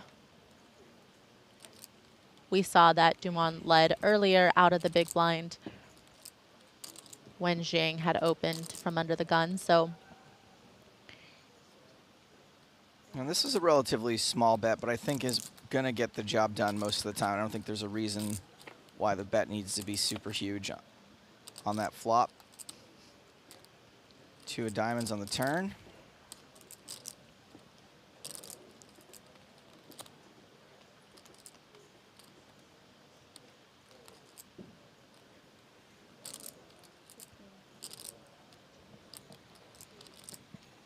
Phil Razor tweets in with a very good point. So let me get this straight. Dumont is a driving instructor from France. He does not have the shape of head I would expect. I don't know if you remember the cone heads. We are from France. And that was their cover. They were driving instructors. Another value bet from Dumont on a safe turn. Yeah, really safe turn. And the river is 5, 5, 6, 7, 8, 9. That straightenized for pocket 9s. What a great run out for 9s, huh? I just want to know when Dumont started staring down his opponents when it's not their turn. It didn't happen. This whole new demeanor happened once he became chip leader last night. He was like, wait a second. With great power comes great responsibility. I have a responsibility to stare down everybody all the time.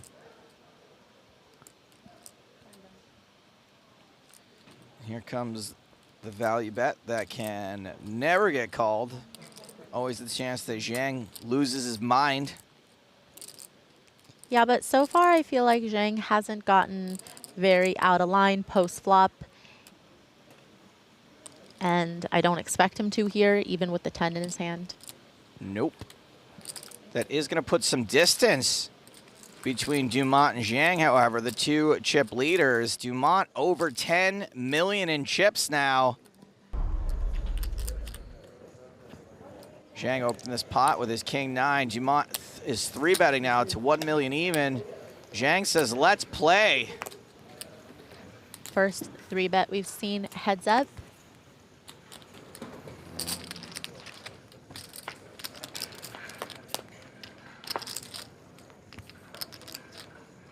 Another Jack X hand, another Jack high flop. Dumont outflops Zhang.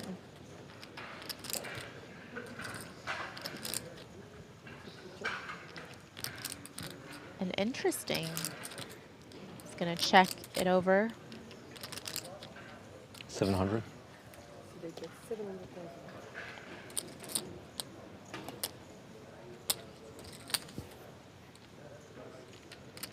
What do you do now, Maria? You've called a 3-bet pre-flop with this. You've pretty much whiffed.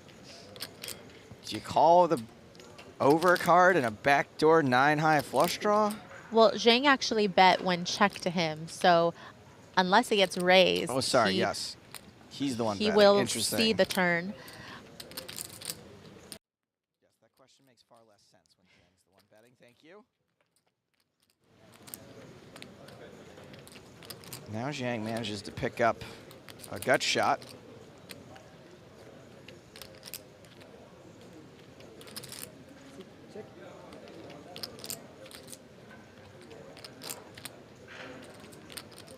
And I think when your opponent 3-bets out of position pre and then checks to you on the flop, I don't think that's an auto bet just when your opponent checks.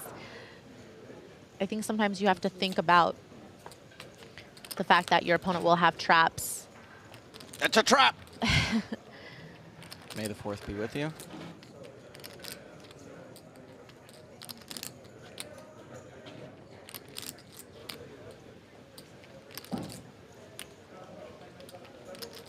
And Zhang decided to slow down on the turn, seeing if he could hit some of his outs on the river.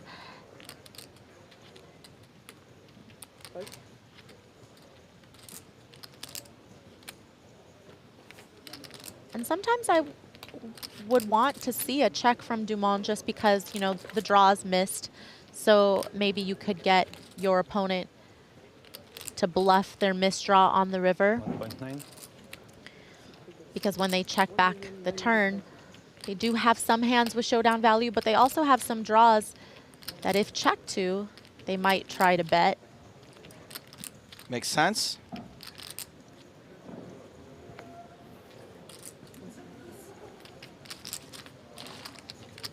And Zhang does let it go. Hand 105 of this final table about to be dealt.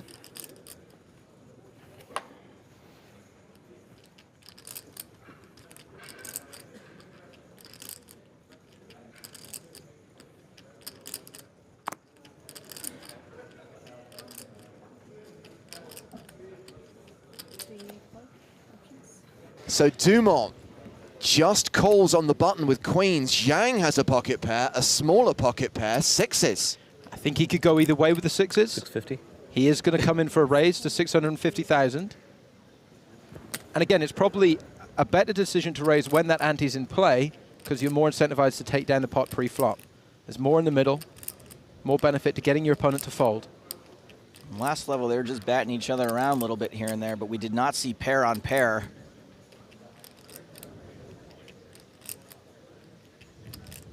You would think if Dumont is limping the queens, his intention would be to limp raise them. Now, does this look suspicious to Zhang that Dumont has limp raised the button? 2.2 million is the size of his 3-bet. I think it looks suspicious. And again, hole cards. I would agree, though. We spoke about the ante being in play, that more often than not... Wow, he does think it's suspicious. He's all in. Zhang shoves, snap call by Dumont. He couldn't even get the words out of his mouth. That's how nervous he is about this situation. It was just a huge all-in, and it's domination nation. The underpair for Zhang. Dumont, who is an 80% favorite here and has Zhang covered, could win EPT Monte Carlo right here, right now. And we suggested that that ante in play might make things go a little quicker here. They certainly have. I don't think anyone suspected it would go this quick. Of course, there is that 19% chance that sixes win this. And if that happens, Dumont will be left with 14 big blinds. But 4 times out of 5, Dumont will win this coup and win the title. Queen's holding on the flop. Zhang drawing to 2 outs. He needs a 6 to survive. And the backdoor diamonds are all Dumont's.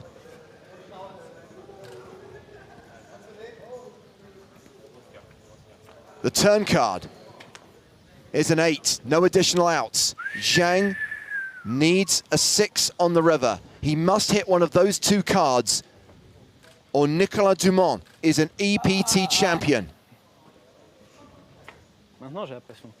It's over. Congratulations. Dumont takes the title. Well done.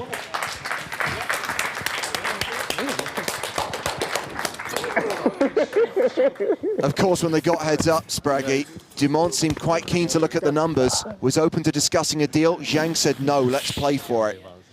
Right, and a lot of people in the chat might be thinking, well, that's what you get. You don't take the deal, you end up second. But if he's confident in his ability, I think he's right to go with it, play it out. Pretty much a cooler, I think, heads up with the ante in play. You can't blame him for getting it in with the 6s. Just unfortunate to run into the queens. So congratulations to Nicolas Dumont. He is now an EPT champion. He will bag the platinum pass. He'll lift the trophy. He gets the first prize of 712,000 euros.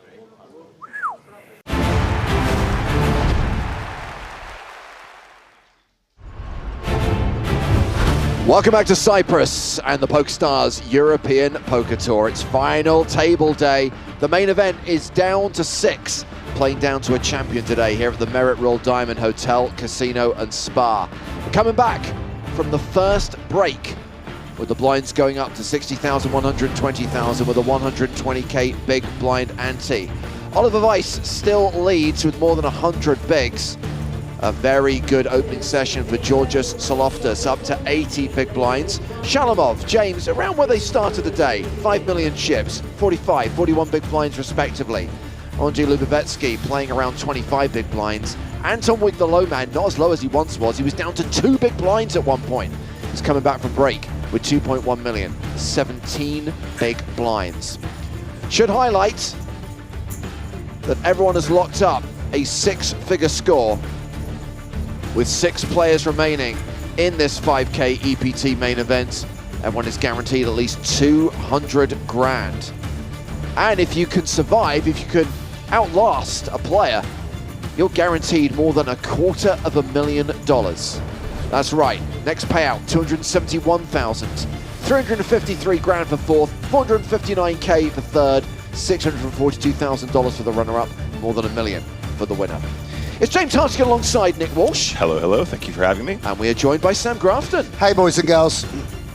Well, guys, one important PSA is that the free roll is open for registration. Now, there was no free roll yesterday, and that means we've doubled the prize pool for today. $4,000 in Power Path tickets available in today's free roll, which is available in all shared liquidity markets except Belgium, Germany, and Sweden. The password you need to register for today's free roll is Vegas, because that's where we're going after Cyprus. NAPT Las Vegas, taking place November 1st through 10th. We're going to stream the last 2 days, and Vegas, all uppercase characters, is the password that will get you into today's free roll, so you can play for your share of $4,000 in Power Path tickets. So, an interesting, entertaining first session. I heard they're playing some cards, James. They are willing to play, and clearly, I think it's fair to say, Georgios Saloftas is playing 2007 era poker. He is playing for the win, Sam. Love that, love that. And a bit of a dynamic over the days emerging between Ollie and Saloftas. You know, trading blows back and forth, slugging it out for the title, and everyone else keeping their head down, but everyone's still in the hunt. The first hand of the new blind level. Action folded to chip leader Oliver Weis on the button. Pocket nines. 5 raises, 240,000. And he raises to 240,000. Obviously, Sam, we've talked a little bit about Ollie's result in Paris, winning the high roller there. Oh my And days. yeah, obviously another big, huge result earlier this year as we see Saloftas 3-bet from the small blind with aces. Don't try to push him off aces again, Ollie. Ain't going to work. Well, I mean, he bluffed him on a 9-high board, so we'll see. Yeah, Ollie not going to do anything other than flat. I wouldn't imagine. Just a hand that can't be folded, not a hand that we can play for stacks at 73 big blinds. Positional advantage key as well. Makes it much more appetizing to flat. Ollie just going to be balancing timings. Where I was going, Sam, is Ollie's online pedigree. Skill mode online. All the high-stakes regs know this guy. Yeah, absolutely. I mean, I've played with him probably for a full decade. You know, plays all the games, Omaha as well. And yes, and this spells a little bit of trouble for Ollie. Also depends how Saloftas plays his hand. A Broadway's got to approach it a little bit carefully, but that's not, you know, everyone's style. They are so deep that you know, when the gut shots come in, you've got to be a bit careful. So the sizing shouldn't be too huge here, in my opinion. But obviously, with the pressure, yeah, and he goes for third, maybe even a little bit bigger than this. And Ollie, with the overpair, it's very, very hard to fold here and now. We can just imagine all the Broadway cards, the ace-king miss, etc., etc. It's nice that we can back into a straight as well. Sam, do you think Weis has a hand like 9-7 suited here, or is it just maybe like 9-10 suited? What kind of a, do you think 9-7's too wide to defend versus 3-bet here at this stack depth? You should never fold 9-10 suited. We know that. Of course not, no. And I do think, yeah, 6-7, 9-7, 6-5. This is why, you know, it's not so much that our aces are beat now, but we have to be a little bit careful because also there's turns where people we can begin to get bluffed. And you see, this is a turn Saloftas really doesn't want to see. I kind of feel like I'm watching a rerun. Yes. The difference here is that Weis has some showdown. Saloftas will check over to Weis. Pretty natural. You do have the ace-5 out of position, but in general, you've got the big overpairs and the Broadway hands. It's in position that has the sets here and the straights. And Weis might want to bet to sort of protect his hand. He can get there in a very big way on a 5 or 10.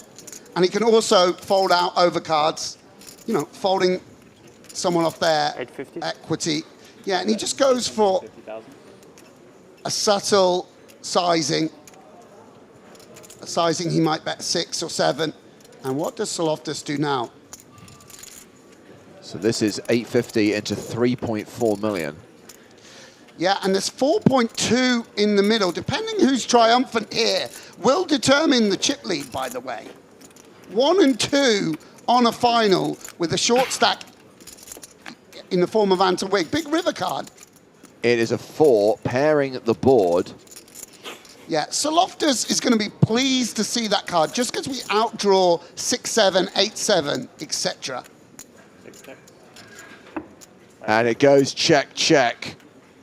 Aces are good. Yeah, Weis, a little frustrated. The 9s do show down for a decent amount there. So not a hand he wants to bluff. Can even be winning sometimes against ace-7, ace-6 type holding. And confirmation that Georgios Saloftas is now chip leader with 12.3 million as Oliver Weis drops down to 10.9 million. Yeah, and you know, it's something I often touch on, James, and you'll notice as well, Nick. It's like the positions here at the final now are a little bit problematic for Ollie. Opening into a very determined, tough player who likes to battle, now covering you, that's going to sort of really slow you down.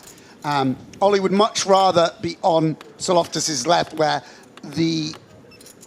him having the chip lead is much less effectual. So Mikhail Shalamov opening here with ace-king, folded around to Anton Wigg in the small blind. He's got 10s, and this is going to be a classic race with fewer than 20 bigs. Wigg likely to get it in here. Yeah, absolutely. We're going to, you know, he'd rather be against a button open, but the hand just a very strong hand for 17 bigs. He can take a fold, he can take a flip, etc., etc. Yeah. Makes the committing re-raise. Shalamov puts them all in. Anton calls it off, and we are off to the races. And Anton needs 10s to hold to avoid being the first player eliminated from this final table. Obviously, we've mentioned it many times already, but this is a former EPT champion at risk. Obviously, a sort of headline name, perhaps the most experienced live tournament player at this final table. Will be eliminated 44% of the time. If 10s hold, though, the comeback is real.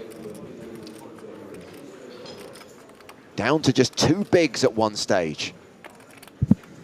Can he continue to spin it up? The flop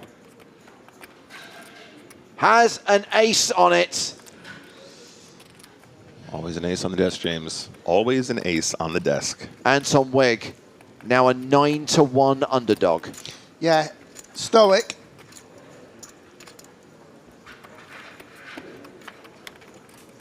Needs to spike a 10 on the river. He is drawing to 2 outs.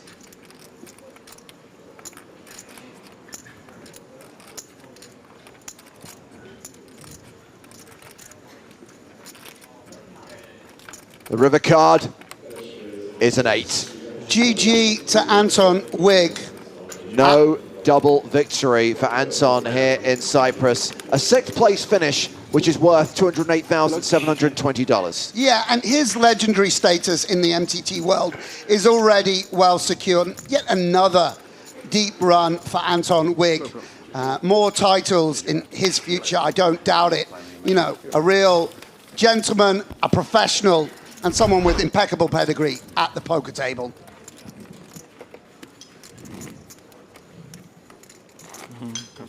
Is the first elimination of the final day as they all pass the $250,000 mark, which is, I mean, it's huge from 5K. You know, some of these guys, even professionals, will be satellite winners. I mean, it's a real marquee score for everyone. Everyone guaranteed 271,000. Mikhail Shalamov, by the way, now up to 7.5 million. 3rd in chips, playing more than 60 big blinds. And on to the next hand, which starts with Bobby James. He folds the 10-5. Yeah, and it's significant for Shalamov, by the way. I mean, going up to 61 big blinds, you know, really separating yourself from Bobby and Andre. You know, it's very significant flip to win for him as well. Also makes you a bit harder to be pressurized. Not like the covering stacks can just blast off, you know, and put you under it when you got 61 bigs. Shalamov calling in the big blind with ace-5 suited. And does flop the flush draw. Soloftus has paired his 8. Yeah, it's a sick game, poker. You'd feel like there's more flops where just one person hits it and the other person has nothing. But, you know, there's always a bit of back and forth.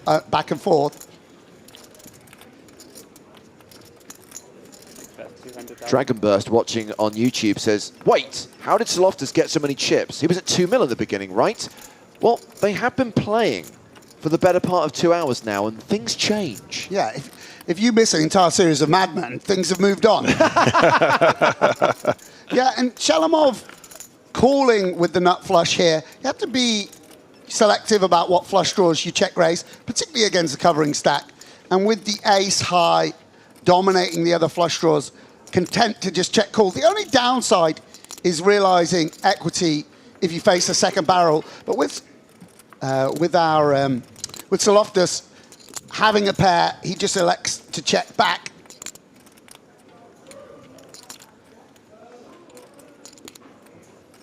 And I wonder if we get to bluff ace highs. Shalamov feels that he does with the 10 coming, 9-6, 9-10, 10 jack, 9 jack, 9-6, all making it. So 6-5 would be a natural bluff.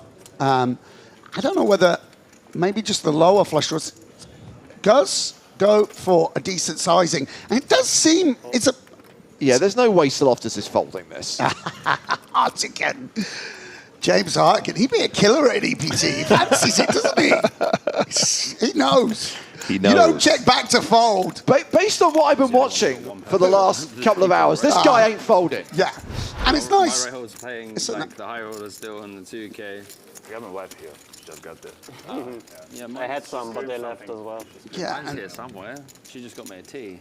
it's interesting actually coming back from yesterday or whatever, and not having like that view and not seeing everything. So Loftus looking very relaxed and confident out there. You could sense, sometimes you could sense people's emotions as we get a slow-mo of Anton Wigg. Absolute treat. I've always wanted to see someone taking a mic pack off in slow motion. Will he take his shirt off? That's what the viewers want to know. Yeah. Come on, Anton, for the fans. One more button. Oh, no, it's wow. stuck in his pocket. What a specimen. There we go. There's the hero shot. Oh, wow. Blue steel. Blue steel indeed. That pout. Wow. Can I get a copy of this? Mr. GQ. Oh, wow. Oh, wow. Jeez. Oh, that's too much. Ladies and Mamma gentlemen, mia. that's why our stream is 18 plus. I need that in GIF form. That's going. We got to use that on stream somewhere. Yeah, and Andre with 9s on the button. Pretty legitimate 3-bet, I feel, from Shalamov here with the blocker. But this is quite a strong hand on the button. I'm all in, Sam. I'm all in. Yeah. Does seem like we're just so high in our range. No need to do anything fancy. Put it in, and if we're beat, we're beat. Frustrating for Shalamov.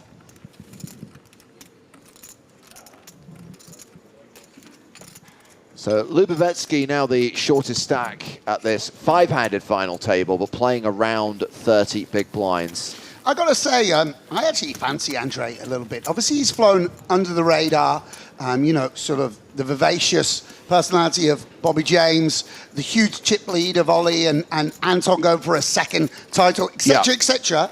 We haven't spoken too much about Andre. But very accomplished player. I believe he'll be perfectly happy with his spot at the table, ducking and diving. He's going to know exactly how to execute. And just to recap the headline stats on Andrei Lubavetsky, in the top 10 on the Ukrainian all-time money list, 2 World Series of Poker bracelets, a W Coupe title, 3 Scoop titles, including a Sunday Million special edition, Andre Hansen being his online handle. Yeah, absolutely. I mean, there you go. It speaks for itself. Here's Bobby James repping Team GB. Finds the fold. Repping Watford. Repping elevators everywhere. Bobby the Elevator James. So Soloftus has opened under the gun, and his nemesis, Oliver Weis, calls out of the big blind. It's round 68 between these two. Yes. I feel like it would make a great heads up. I think there wouldn't be a deal. That's the thing. It would be like, all right, winner takes all. Let's go. Could be the first one. We'd really get some viewers there, wouldn't we? Is there a rule against that, James? They get heads up and they go, no, winner take all. Oh, yeah. We fight, and we fight to the death. We pull Toby Stone, and this is what you'll be playing for. 1.6 million. Second place gets a hoodie and a water bottle with the Stars logo on it. And a firm handshake from James Hartigan. Yeah, exactly. And the love of gamblers everywhere. And Ollie going to have lots of 6-7, 6-8s, etc. to bluff. King 10 doesn't seem like a hand where we want to apply pressure. I mean, Sam, if you lost that, you could sell the movie rights for way more than 1.6 million, right? Exactly. Easily. Got to think long game. Long game. It's an easy hustle. That's 200,000. Deuces are still good. Yeah, and it's a nice delayed c-bet. Not much visibility down the streets if you face a check call. So we'll delay the c-bet. The 5 looks good. No probe, and we just bet and win. This is interesting, Sam. Definitely seeing a little bit more emotion from Weis today. Been pretty, stone cold. You were saying yesterday, James, kind of getting it quietly, right? Just kind of chipping up. But today so far has rocked him a little bit, I think. Definitely some really frustrating situations outside of his control, of course. Still a consummate professional as ever, though. Yeah, absolutely. I mean, the end of days, you really get anchored to that position. So many times you hear people say, oh, I was 2 of 80. you know, in Yeah, EPT Barcelona on right. day 4, and I ended up getting 16th, and you really are bookmarked by where the days end. And so Ollie will have come into today thinking about how he's going to navigate a humongous chip lead, playing every hand, and now he's got to change gears. But I tell you what, I mean, I don't know Ollie super well, although I've known him a long time.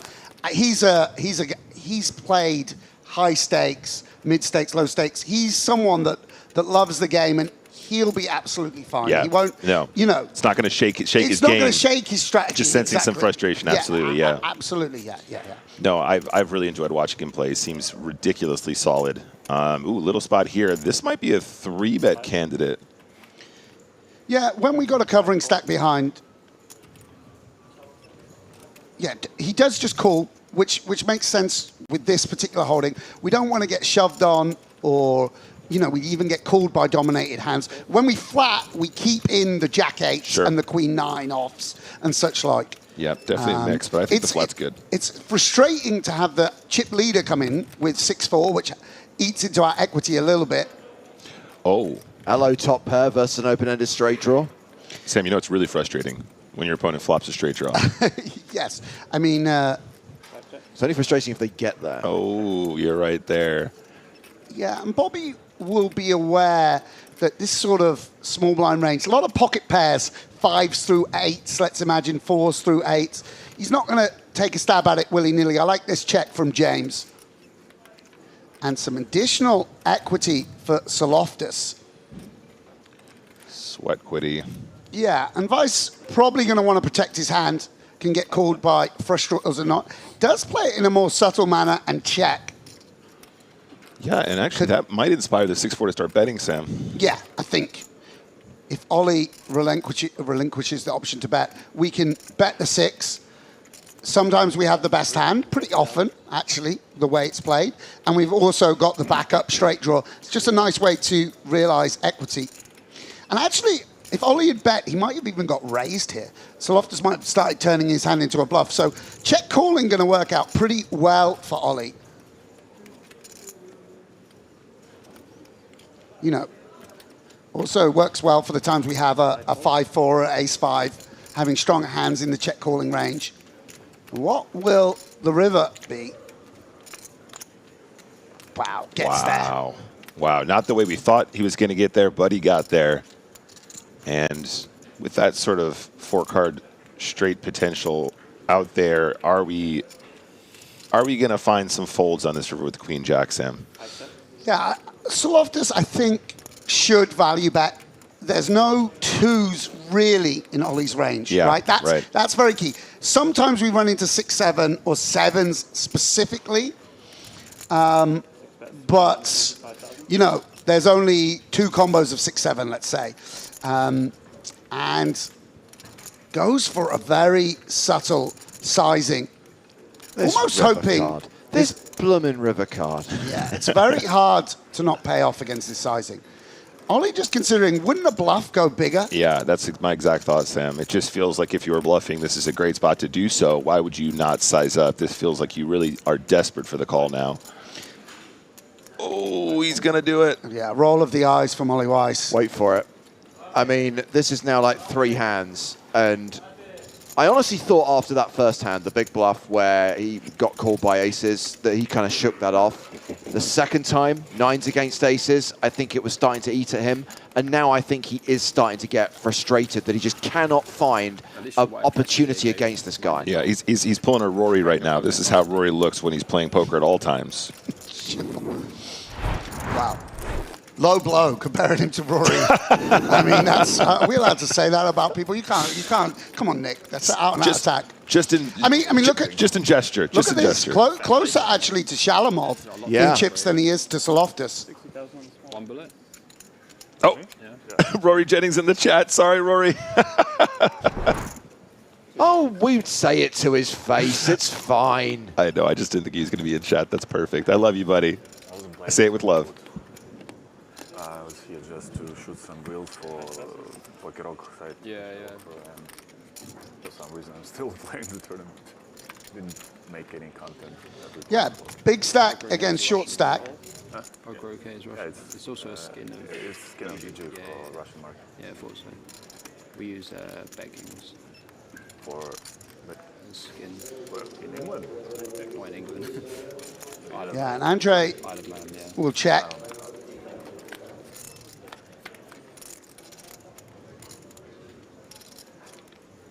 And it is a king high flop, but it's the open-ended straight draw for Lubavetsky. Yeah, and Soloftus gonna immediately bet for some value. And, you know, it's a board he's gonna stab a lot and with a wide range of hands. Andre with the open-ender. So quite often the Jack and 10 can be live here as well. We see they're not, but certainly going to have to continue. And, you know, as we often do in position, it's mainly just in the form of call. Keep all the flexibility in our range. 8 on the turn. Soloftus now a 4-1 favourite. By the way, I've got a little EPT trivia question for you, Sam, after this hand. Yeah, and Soloftus, with the 3 kicker, we can occasionally check this hand. Obviously, lots of draws out there, particularly the clubs, that we want to extract value from. But we'll continue to bet. 6 bets. 625,000. So that's 625. And it's a very confident sizing. Over bets the pot. Yeah, and let's see how Andre rates his hand. If I had to take a guess, I would imagine we still want to continue. We can outdraw any hand. It's not fun, but the positional advantage means that we do call, and Soloftus got to be a little bit concerned now. River is a 7. Lubavetsky does not get that. Yeah, and Soloftus has to decide now whether he wants to go for some kind of block against Queen X, or if he wants to check and reassess. Yeah, Sam, I think this is one of the spots where a blocker bet starts to look a little bit fishy, though, right? Like, is that the size you would use if you were betting the nut flush draw and you got there on the river, right? I mean, perhaps you might have a sort of induced sizing for that reason. Yeah, and he does bet 10%. And now Andre has to decide. Seems like too weak a hand to bluff catch versus 10%. So do we want to bluff? Here he would love to have the Jack or 10 of clubs to control frequency and sort of negate the possibility of his opponent having a flush somewhat. And will just relinquish.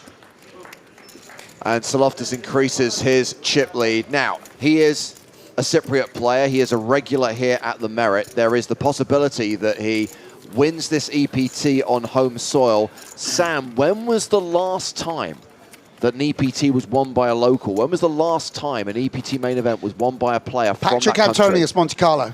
Doesn't count. Okay. Also not a main event. Yeah, that wasn't right. Okay, that's a good question, you know. Does Barney Boatman live in Paris? No. No. And I'm talking about nationality rather than residency. Of course. EPT London? Correct. Ian Hamilton. There we go. Sam Grafton. Nice work, Sam. Very good. Let me ask you a trivia question. Who's the all-time top of the money list at Merit Casino in Cyprus? I have no idea. You probably do. I don't know, but I think it might be me. You suspect? Okay. I'm just dropping in a brag there. I was going to say, this isn't a trivia question. This is just this is just a name drop. A pathetically veiled brag. No, but I was thinking about it. I think it is me. Sam, trivia question. Who is the greatest person ever? Oh, it's me. That's right. Sorry. Yeah. Oh, but I think I might be. It's unlikely that anyone's won more than me. I feel like I should get a room upgrade on that balance, or at least they should have restocked the waters last night. Yesterday when I went out. Britain's answer to Phil Hellmuth, ladies and gentlemen. There you go. Perfect. Trip to ends now for Shalamov. Yeah, and it's a nice card because one of the straight outs would give him a boat. Soloftus occasionally will make a straight and him a boat. But Soloftus now with the bottom end of the straight on a paired board.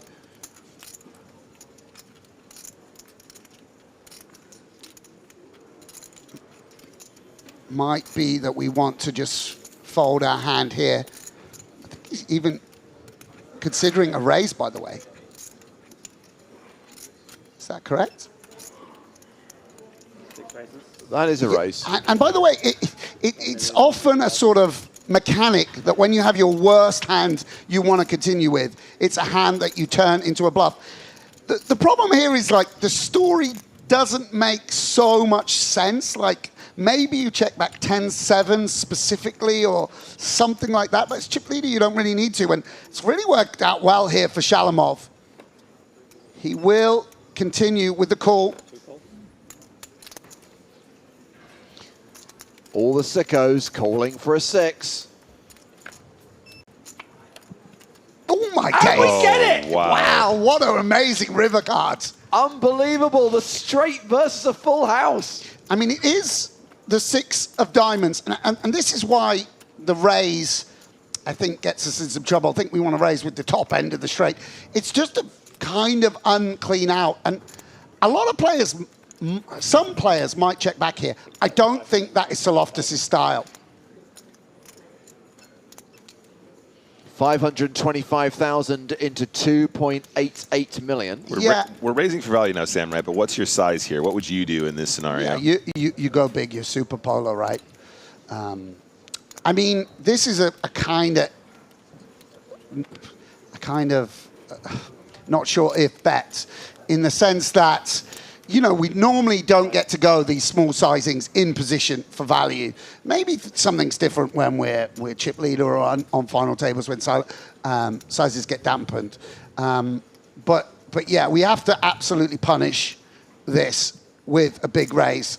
You thinking like 2.5 or are we just going to ship or something as crazy as that? It's interesting. I don't think that we need to go as big as that under ICM. Again, sizings get sort of reduced somewhat. 1,750,000. Yeah, and this is reasonable. And look at Soloftus. It's annoying. You know, he's gone for a fruity raise. He's hit almost the perfect river, and now where is he? You know, we don't interfere with boats, right? 8-7 would be a much better hand to call with. We don't interfere with blushes. It's not a particularly good bluff catcher. On the other hand, the small sizing, have we induced something funky from Jack 9? Oh, he's going to call. He's going to call. And that is a huge pot for Mikhail Shalamov. Yeah, and a grimace from our chip leader. Well, he still has the chip lead, still has more than 100 bigs, but Shalamov is very close to Oliver Weis in the rankings now, with close to 9 million chips. In a way, it's not that consequential pot for Soloftus, but hugely consequential for Shalamov, who is now wielding a huge stack. What would often be the chip lead on a final table? 73 big blinds. There's Mikhail's wife, Antonia. Ah, that's lovely. And I have some information for you, Sam, courtesy of Brandon. The Merit Diamond Money List. Oh, let's go. Would you like to know who's number 1? Oh, it's gonna. Someone's got me beat, don't they? Seth Davis. Yeah. Oh God. Would you like to know who's number 2? Who? Jason Kuhn. No. Would you like to know who's number 3? Oh, no, I don't want to know. You're number 3, Sam. Jason and Seth. Wow. Good day at the office for those boys. Yeah. That's fair enough. Yeah, because they had a try-in afterwards, right? And Jason shipped to Seth, I'm surprised by, actually. I wonder what he won here. Oh, yeah, because they had Super High Roller Bowl here as well, right? Yeah. Oh, well. Oh, well. I'll take it top 3. I should still get my waters refilled. Who wanted to hear from Brandon? Suddenly, I can't get him on WhatsApp when I need a patch at table 41, seat 7. But suddenly he's missed the statistics. Don't think it's that Brandon. Oh, okay. Oh, Okay. mate, that's too good. All right. Nowhere to be found, but he wants to out you immediately. Yeah, exactly. Okay. Oh, I was trying so hard to get Brandon to do karaoke last night. So, mano y mano. Shalamov, well, not much of anything, but as the covering stack, you do want to apply pressure. You know, your opponent just has to play sort of honest. Goes for a bigger sizing as well, just trying to force things through. But with James having a pair,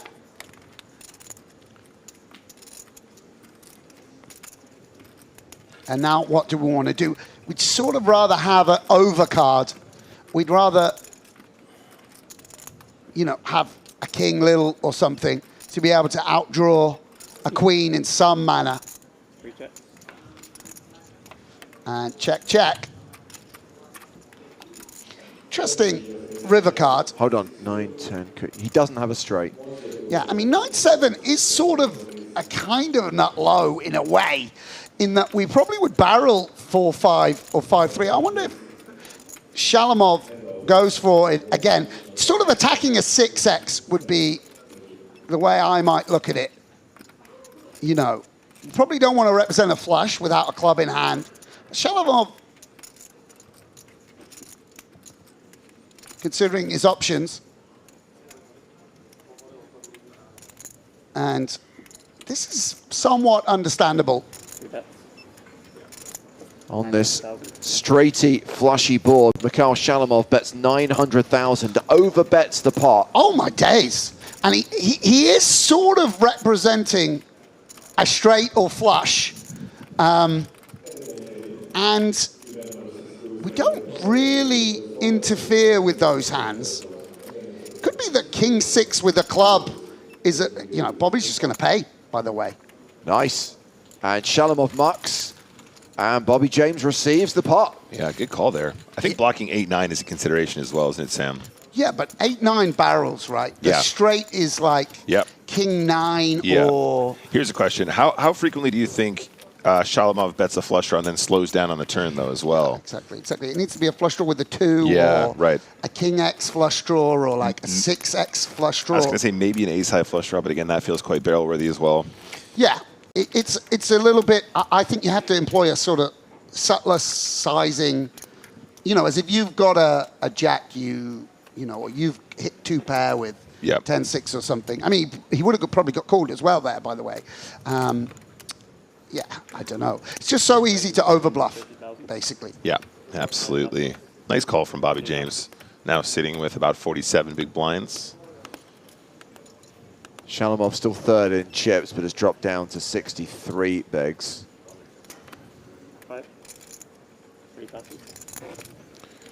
The elevator going up there. And Weis, considering whether to call 7-6, I think connecting properties. I don't want to play any more hands against this guy. I'm done. Yeah. That's what he's thinking. On the tighter side, but I guess that would be almost the best hand that we'd fold is Ollie. 40 hands played at the final table. 1 elimination so far. Anton Wigg departed in 6th place for $208,720. The final 5 have all locked up, 271K, with more than $1 million up top for the winner.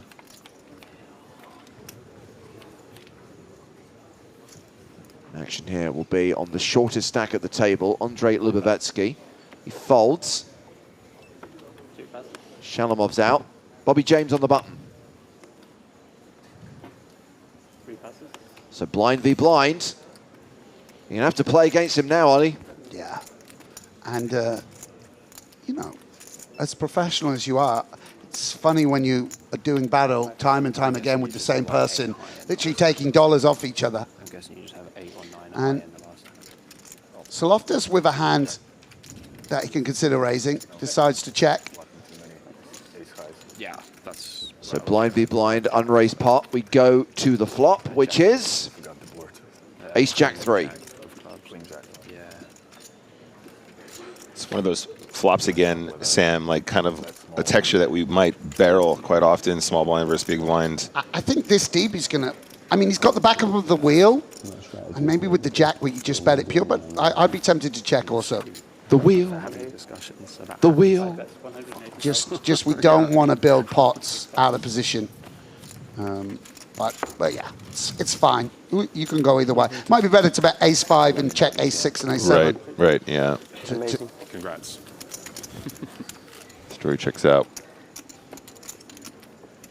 you know, Ollie, it's a pretty technical spot. And also, of course, someone like Ollie, he doesn't strike me as a randomizer. That might be disrespectful because he's just an old school legend like me. Just like, we like to just do things on the feel, on the game flow, on the ether. Not employing any of this looking at the clock nonsense. Camera reception there. Yeah. Camera, filming a camera. Wow, it's very postmodern. Oh, it's just fantastic camera work, guys. Well done. Christopher Nolan actually directing this episode of EPT Live. Just, you know, I think there's also an element, Sam. He just wanted to win a pot against Soloftas here. Yeah. He was just like, I need to break this cycle. This pattern is no good. Let's put a bet in now where it's nice and clean before anything weird happens. Get back on track. So Shalamov is open with sevens. Soloftas in the small blind with Jack 10. Announces a re-raise. I mean, he's really going for it. Like, taking offsuit blockers, you know, and 3-betting is really a sort of bit of a statement of intention here, because we can imagine so many other hands that we could play this way. So when we're on the FT here with pretty serious ICM implications, Sam, you know, what does that do to the hands like pocket sevens and 3-bet pots? Are we still deep enough to be calling here? I mean, I would have called with 61 bigs, to be honest. Sure, but it seems like a lot, doesn't it? We're not. It's not fun. It's not good. Fun. It's not a good situation unless you flop that set usually, right? Still a hand that needs playability post flop though as well, right? Yeah, I think we have to stick up for our raise there though, and you know, it's not, again, we're deep enough where it's not like he just gets to blast off into us.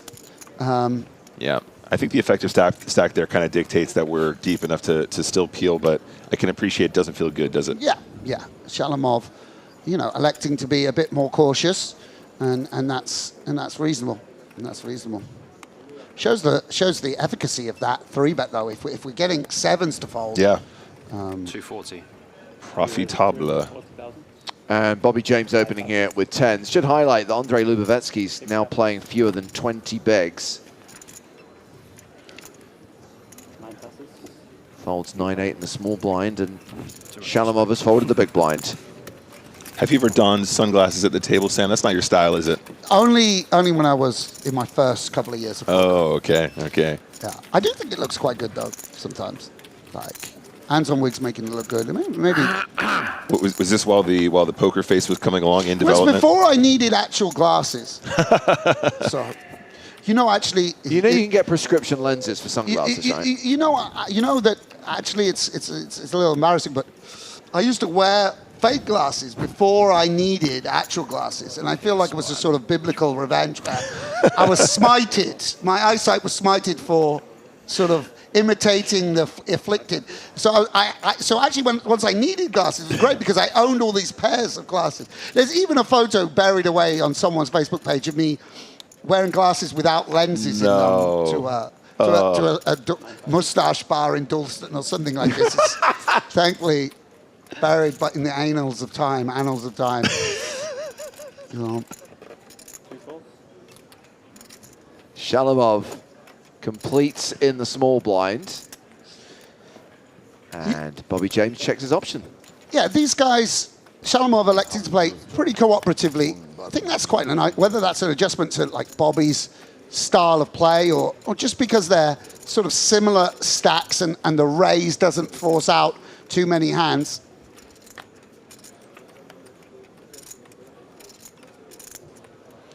Shalamov on that turn going to decide whether to protect the king high, and James checking back the 5-4. Well, king high is I'm good. playing the board, sir. Wow, Bobby doesn't even think about bluffing.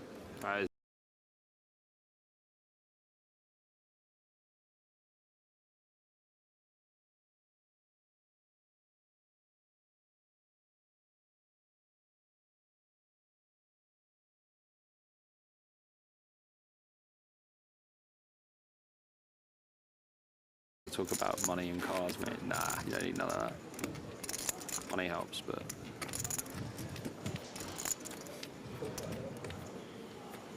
Where's the Loftus call home? I wonder. On the island. Soloftas lives in Limassol. Oh, nice. Oh, not far. Probably popping off over there these days. 9 raises, 240,000. And poor old Andre, who's found a couple of blockers to open, gonna run into Shalamov.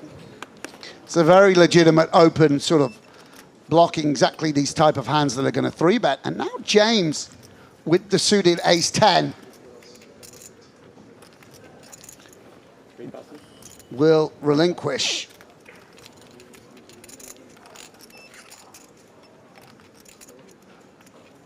Frustrating for Andre. See, it was 3-bet and found the shove with the 9s against the same opponent. King 10 not really with the properties we want to do anything fruity. Yeah, and there you see a little sight. What might be a good candidate for like a little 4-bet fire back there, Sam? What kind of combination are we looking for? I would just want an ace. Just an ace? Yes. The ace is the all-powerful card in these kind of confrontations. Ace-5 off, maybe. Something like that.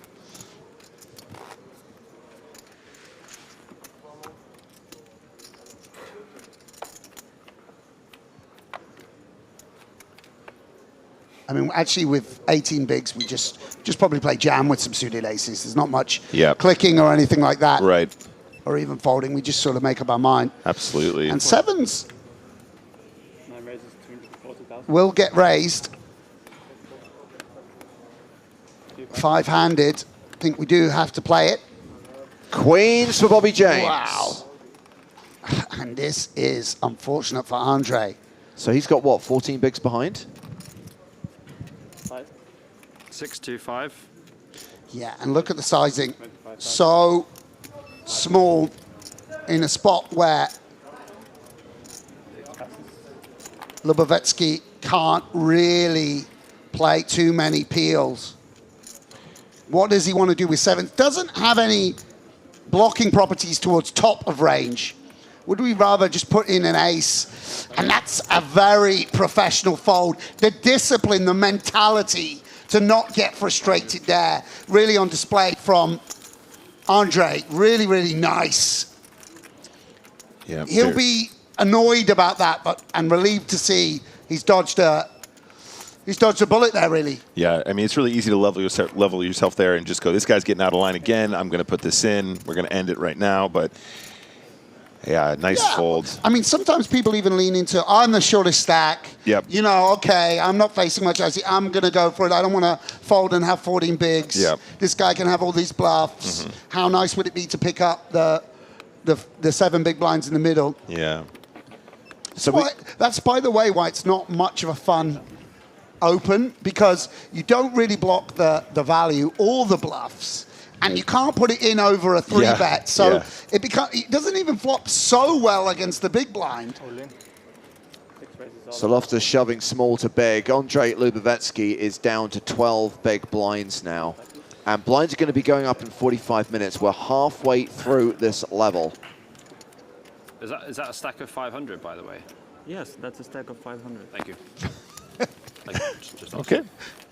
So reminder that once Cyprus wraps, we are going to Vegas, not just the NAPT, but a new season of the big game on tour being filmed in Vegas, and your chance to beat a loose cannon.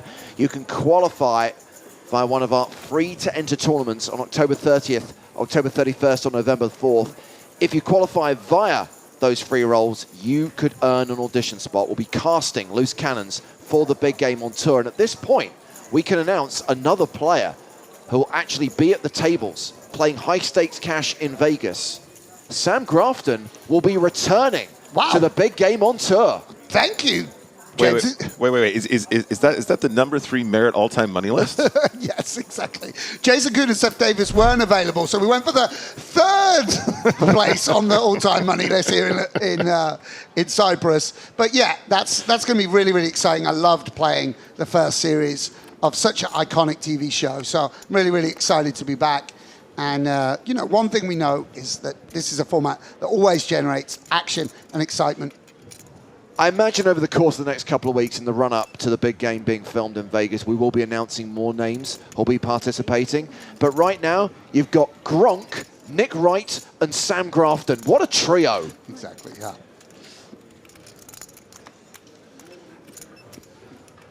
That's not Nick Wright, the famed PokerStars blogger. That's a different Nick Wright. Although I would love to play poker with either one of them. Yeah, and Shalamov feeling pretty happy with this hand in the big blind. Really nice hand to defend. We can see that it's a hand which doesn't match up against pocket kings particularly well. Just 10% equity pre-flop. And this isn't really the board Weis was looking for. Not quite as good a board for the big blind as it looks, just because some of the offsuit combos, low reach offsuit combos get folded. But is this the texture where we size up, Sam, if we're in the cutoff here with the kings? No, I was about to say, like, maybe even just check back. We can't ever play a hand for 3 streets. Yikes. Right? Or very rare. Okay. So therefore, we just sort of, we got to take out something somewhere. Why not take it out on the flop? All right, yeah, and I like maybe it. and pays dividends. Maybe they turn top pair with the second nut flush draw, something like that. That's right. Top pair for Shalamov and a big old flush draw. 250 into 660. Yeah, and I wonder if, I mean, I don't think Ollie will raise just because the board is so dynamic, but I wonder if he can seize on this sizing. I don't think that the 2 pairs or flushes go this size with what I've seen of Shalamov. And Ollie is a very smart, sharp card player. He might want to just raise now and charge 7-8. Doesn't. I think that's understandable. Sure. Let's just let it play out and maybe get some big value on the river. And now. Wow. Big value for Shalamov now. Unbelievable run out. Makes the flush. Yeah, and Shalamov really delighted. Well, he probably felt like he has the best hand on the turn anyway. Will now go for more value. And Oliver Weis's frustrating afternoon continues. Sizing, does he go? I would love to see a blocker bet induce here, Sam. What? Just snap fold. Oh, it was. Just knew it. It was. It was that 250 into 1.1. I love it. I feel like a fold that fast exemplifies the frustration you're talking about, Sam. No, I mean, in another way, you could say it's just a guy that knows his opponent and ranges. Of course, but, you know, there was a little spice on that. Yeah, Ollie definitely is someone that you can sense a little bit how he's feeling. But the main question that, you know, I've heard experienced poker players say this before, it's not whether you feel the emotions or not, it's whether you let it affect your game. And you know, and some people are just, happy to say I'm annoyed or I'm happy. And playing live here and played on the phone and then the slider on GG, like, then I was squeezing like 7-6 for infinite. Had to call the guy off. He had ace queen, I sucked him out. Yeah, you see, I mean, phrasing. This is a guy who's played a lot of cards, played a lot of big stakes. You know, even cash games. Omaha, big Omaha cash games. I would imagine. How do you say his online handle? I just say, I think with the numbers, it's going for skill mode. Skill mode, okay. Skill mode. You know, just because that seems to be, that's an online-y type name. You know, not luck mode or whatever. It's probably a gaming. It's not Skitu LM for there. No. How's your PLO these days, Sam? How you feeling on the PLO streets? It's another sort of daydream you have of like, I should learn PLO this year. Says every MTT reg to himself each and every year. You know what? I should learn. I should study some PLO. Yeah. You know, it's like, would have been a good thing to do 15 years ago. You would be infinitely rich now and living in a mansion in Gothenburg just playing paddle every day. But sadly, that's not the path. You know, I've been very unsavvy as a poker player. I just like to play tournaments. I just like to get dealt 2 cards and try and beat 400 people. You know, that's what I really like to do. But my EV would have been a lot higher had I ducked and dived a bit more. Sure. I mean, signed up for Max Payne, still committed to the cause. I love it. I never played private games. I never played Omaha. I never got, Supernova Elite, or I never did anything smart, basically. I just played the big 22, and then I played the big 109, and then played the big 215, and then I played the Thursday Thrill. and eventually work my way up to whatever. I've seen some of the books you read. You're pretty smart. Sure. Some of the books he reads don't even have a picture on the cover. Wait, what? Yeah. What? It's wild. There's no picture on the cover. No picture on the cover even. He has many leather-bound books, and his apartment smells of rich mahogany. Shalamov and Weis going heads up to this flop. Jack 8-7, diamond. Yeah. And this, see, about 40% of the time it works every time. What's the 60% of the time it works every time. 60% of the time it works every time. 325,000, the continuation bet from Shalamov. Weis with the Queen of Diamonds just deciding, does he want to do something with that? The 6, 7, 8. Is this a hand that gets check raised? No. I believe. A little change of posture.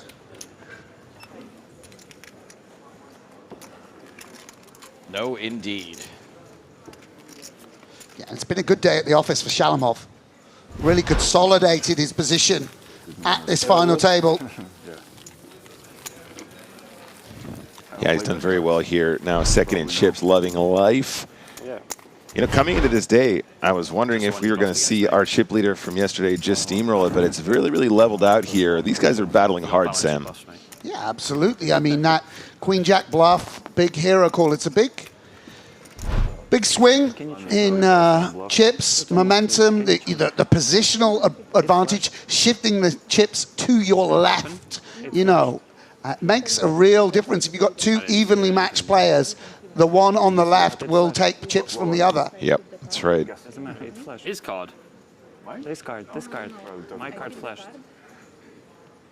Just deal again. It's okay. No one's looked anyway, so it doesn't matter.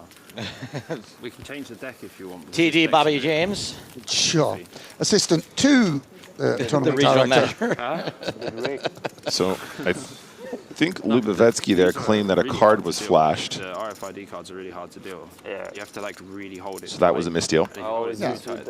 If you hold it too tight. Yeah.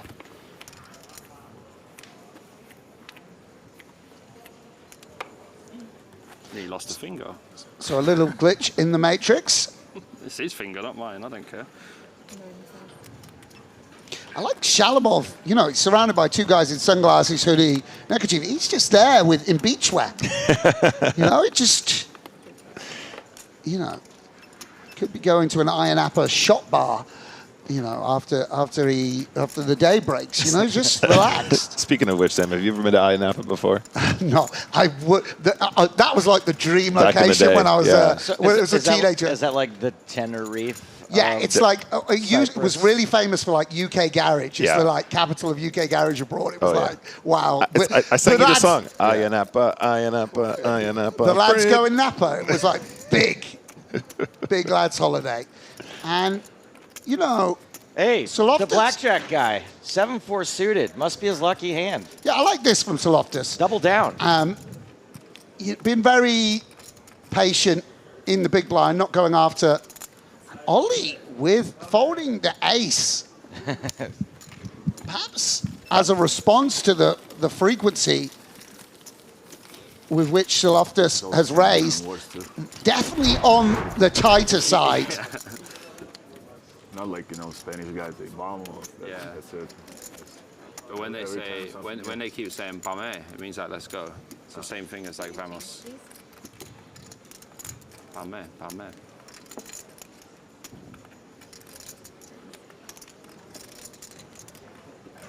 that Greek? Yeah. Yeah, Greek. Yeah. Gonna learn some new words. I'm hearing the same words. Yeah, so you're gonna keep it in the mind. Yeah, they can't say too much because I'll understand.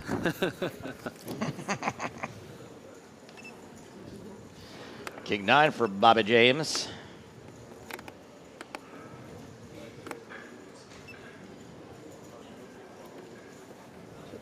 Not going to play. Ollie. Yeah, and Soloftis with another hand he could consider shoving. And a casual all-in from the Greek Cypriot. And Andre really on the wrong end of the distribution. I'm there. So many hands he could call off or open shove under the gun and just not getting dealt anything really apart from those nines. I mean, a very good fold with the sevens a couple of orbits ago. It's about an $80,000 jump between 5th and 4th here, guys. So this is a sweat indeed for all players involved. I didn't bring my tea bags with me today, so I have to drink the Turkish tea. But it's actually quite nice. I don't like Turkish tea. You like English tea? I don't like tea. I like beer. Perfect. Me too. Like vodka. Unfortunately. I don't like tea. I like I said beer. to you last night when I saw you at the buffet, I was like, you should have a beer. And he was like, at least 2.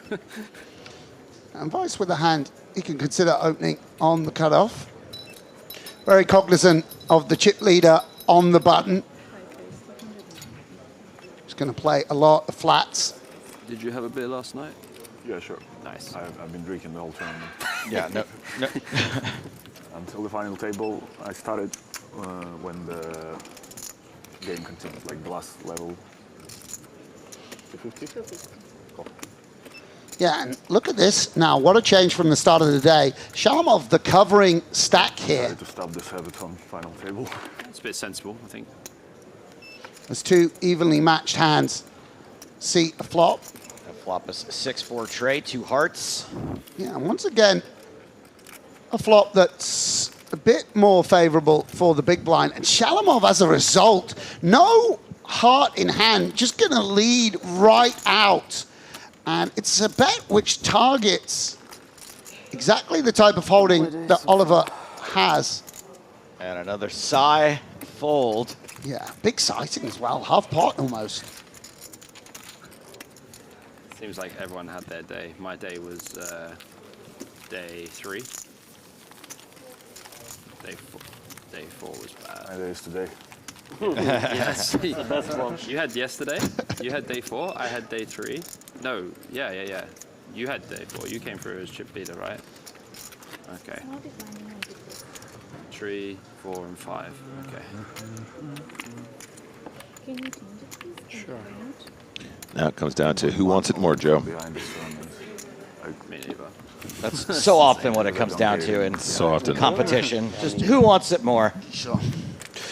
Often when I go and play roulette, I just the casino just wants it a bit more than me. It's unfortunate. I actually had I dated a professional poker player for a while, and she told me I wanted it too much. That's why I was never hitting any of my cards. Yeah, she was talking about poker or poker, yeah. She's like, you wanted a little too much. Amongst other things, yes. I got it now. Sorry. Weis with the 6-5 suited, and now Shalamov with a strong holding in the small blind. Does he want to play this through 3-bet or call is the question. Definitely a must VPIP hand. And Will Flat wants to keep in the weaker parts of Ollie's range. And he will keep in the 6-5 suited as we go to the flop. Ace, king, tray, top pair for Shalamov. Yeah, and Ollie with not much of anything. See, the hands we can bluff out very comfortably are the pocket pairs, but we do have a 6 and 5, sort of interfering with 6s and 5s. On the other hand, we have nothing to lose by betting. We'll decide whether to delay the bluff until turn or river. Obviously a board where he has the absolute nuttiest of hands over his opponent. And we'll fire out 425, hoping just to get a fold from a hand like pocket 8s, I believe. And Shalamov with the ace-jack, of course, will continue. And a 4 or 7 would be an interesting card. Just trips for Shalamov. Yeah, and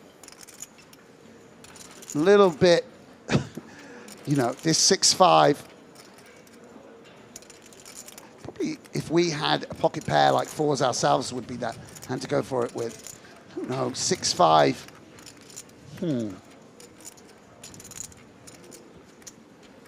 Do interfere with ace 6 suited, ace 5 suited.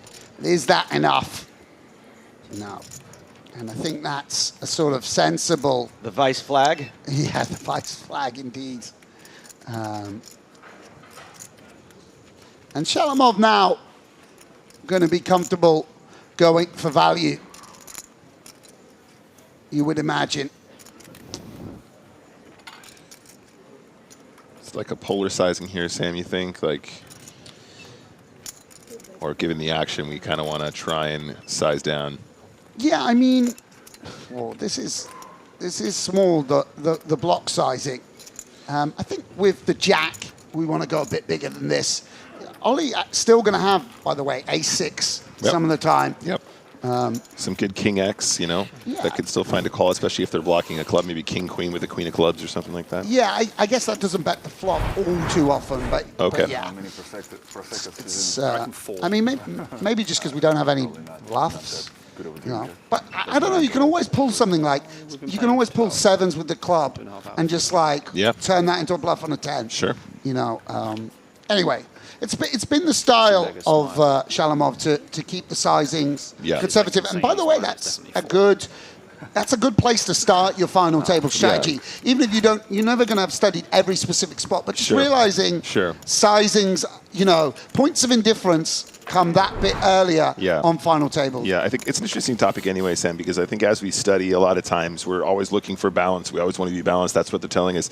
Like, you know, there's inflection points where you have to look at your opponent and go, how do I get max from this guy specifically, right? And sometimes that does mean we size down. And I'm not saying that's what we're seeing here, but just as a general topic of conversation, it is really interesting to know when to deviate in these situations. Particularly on a 10, it's actually hard to find bluffs just because of the queen jack got there, the jack 10 got there. Right. I mean, whatever it might be. Speaking of Jack 10, Bobby James has a spade and a diamond and is walking directly into the pocket jacks of Oliver Weis. Yeah, I mean, outdrawn a moment ago by King Jack off, so we shall see what happens here. James, one presumes, has limped to limp call. We dominate a hand like Jack 2, Jack 3 that might try and win it here and now. Oh boy, that was not and a limp call. This is very unexpected. A very unusual play. Limp re-raise. With Jack 10 sort of taking almost a sort of merged holding. Normally we would expect to be sort of polarized here. And what does Weis want to do with jacks in position? 38 bigs. Seems like if we shove, we don't get called by too many worse hands. On the other hand, we don't want an overcard to flop, and we'll click it. 7-5. Remarkable. And it's really weird to have Jack 10 here. Normally, I would expect James to have a hand like Ace 3 or like King 5 or something of that like. Yeah, blockers. Instead, Jack 10 is one of the few holdings that might want to take a price and see a flop. I don't know. Obviously, we're offsuit, which isn't exciting, and we'll just release. Sam, how do you think he behaves there? If we click it with jacks and then Bobby fires back, can we find folds there? No, he's calling off. I think you got to run it, right? Yeah, he's just inducing. He's just trying to, okay, if we shove, we just get called by better or flips. Yep. If we click it, we get them to spew on occasion. Yeah, little ace-5 suited, little artisanal sourdough spew. Yeah. And I say spew, still probably a very viable line, but that's what we're trying to induce, I imagine. Yeah, really, really interesting. So, you know, I really expected a limp call there, but Bobby approaching things differently. Maybe something feeling like Ollie, maybe reading into Ollie's demeanor, thinks he's going to ISO too much there or whatever. Yeah. Doesn't want to play out of position. Very interesting. Playing in flow. Over to the blinds. But first decent sized pot we've seen Ollie take down in a while. King Jack for Weis.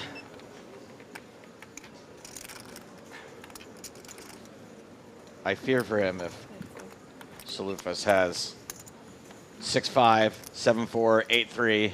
Okay, this one adds up to 13. All good.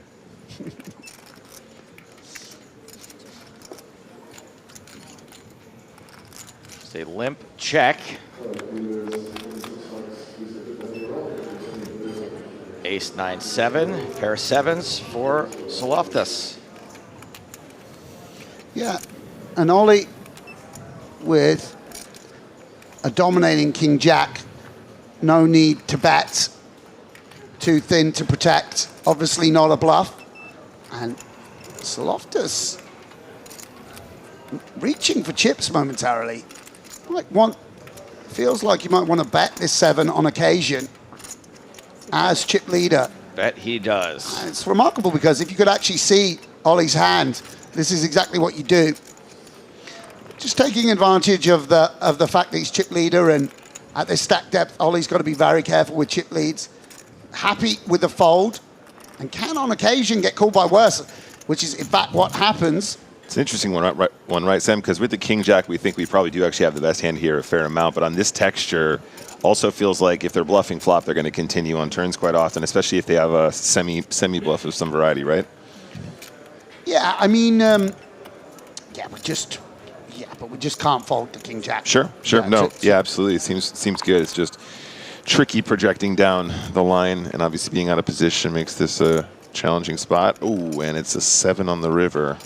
Yeah, and here we see the benefits of betting all parts of your of the board, all parts of your range at some frequency. Ollie, again with a hand that doesn't function well as a bluff, but it's going to allow Soloftas to value bet his 7. It's always coming 7. 700K. 75.50. Yeah, I think so. That's what I was just working out as well. It would seem that Ollie doesn't have too many flushes in this line. Structure-wise, I would say it's probably... Ooh, did you say 750? 650, nice. 650,000. Going for a shade under pot. And I do believe we have a pretty good bluff catcher here. See, we'd like a spade. 7s and hearts, all working for him. That's a lot of outs. Is it too many? The river is a heart, and that means it's over. 7-4 in the winner's photo. Tony Gregg is a runner-up again. Mike Watson wins the PCA 2016 main event. Two very deserving players made it to heads up, and this one just went Watson's way. In 2008, he won a WPT. In 2016, he takes down an EPT.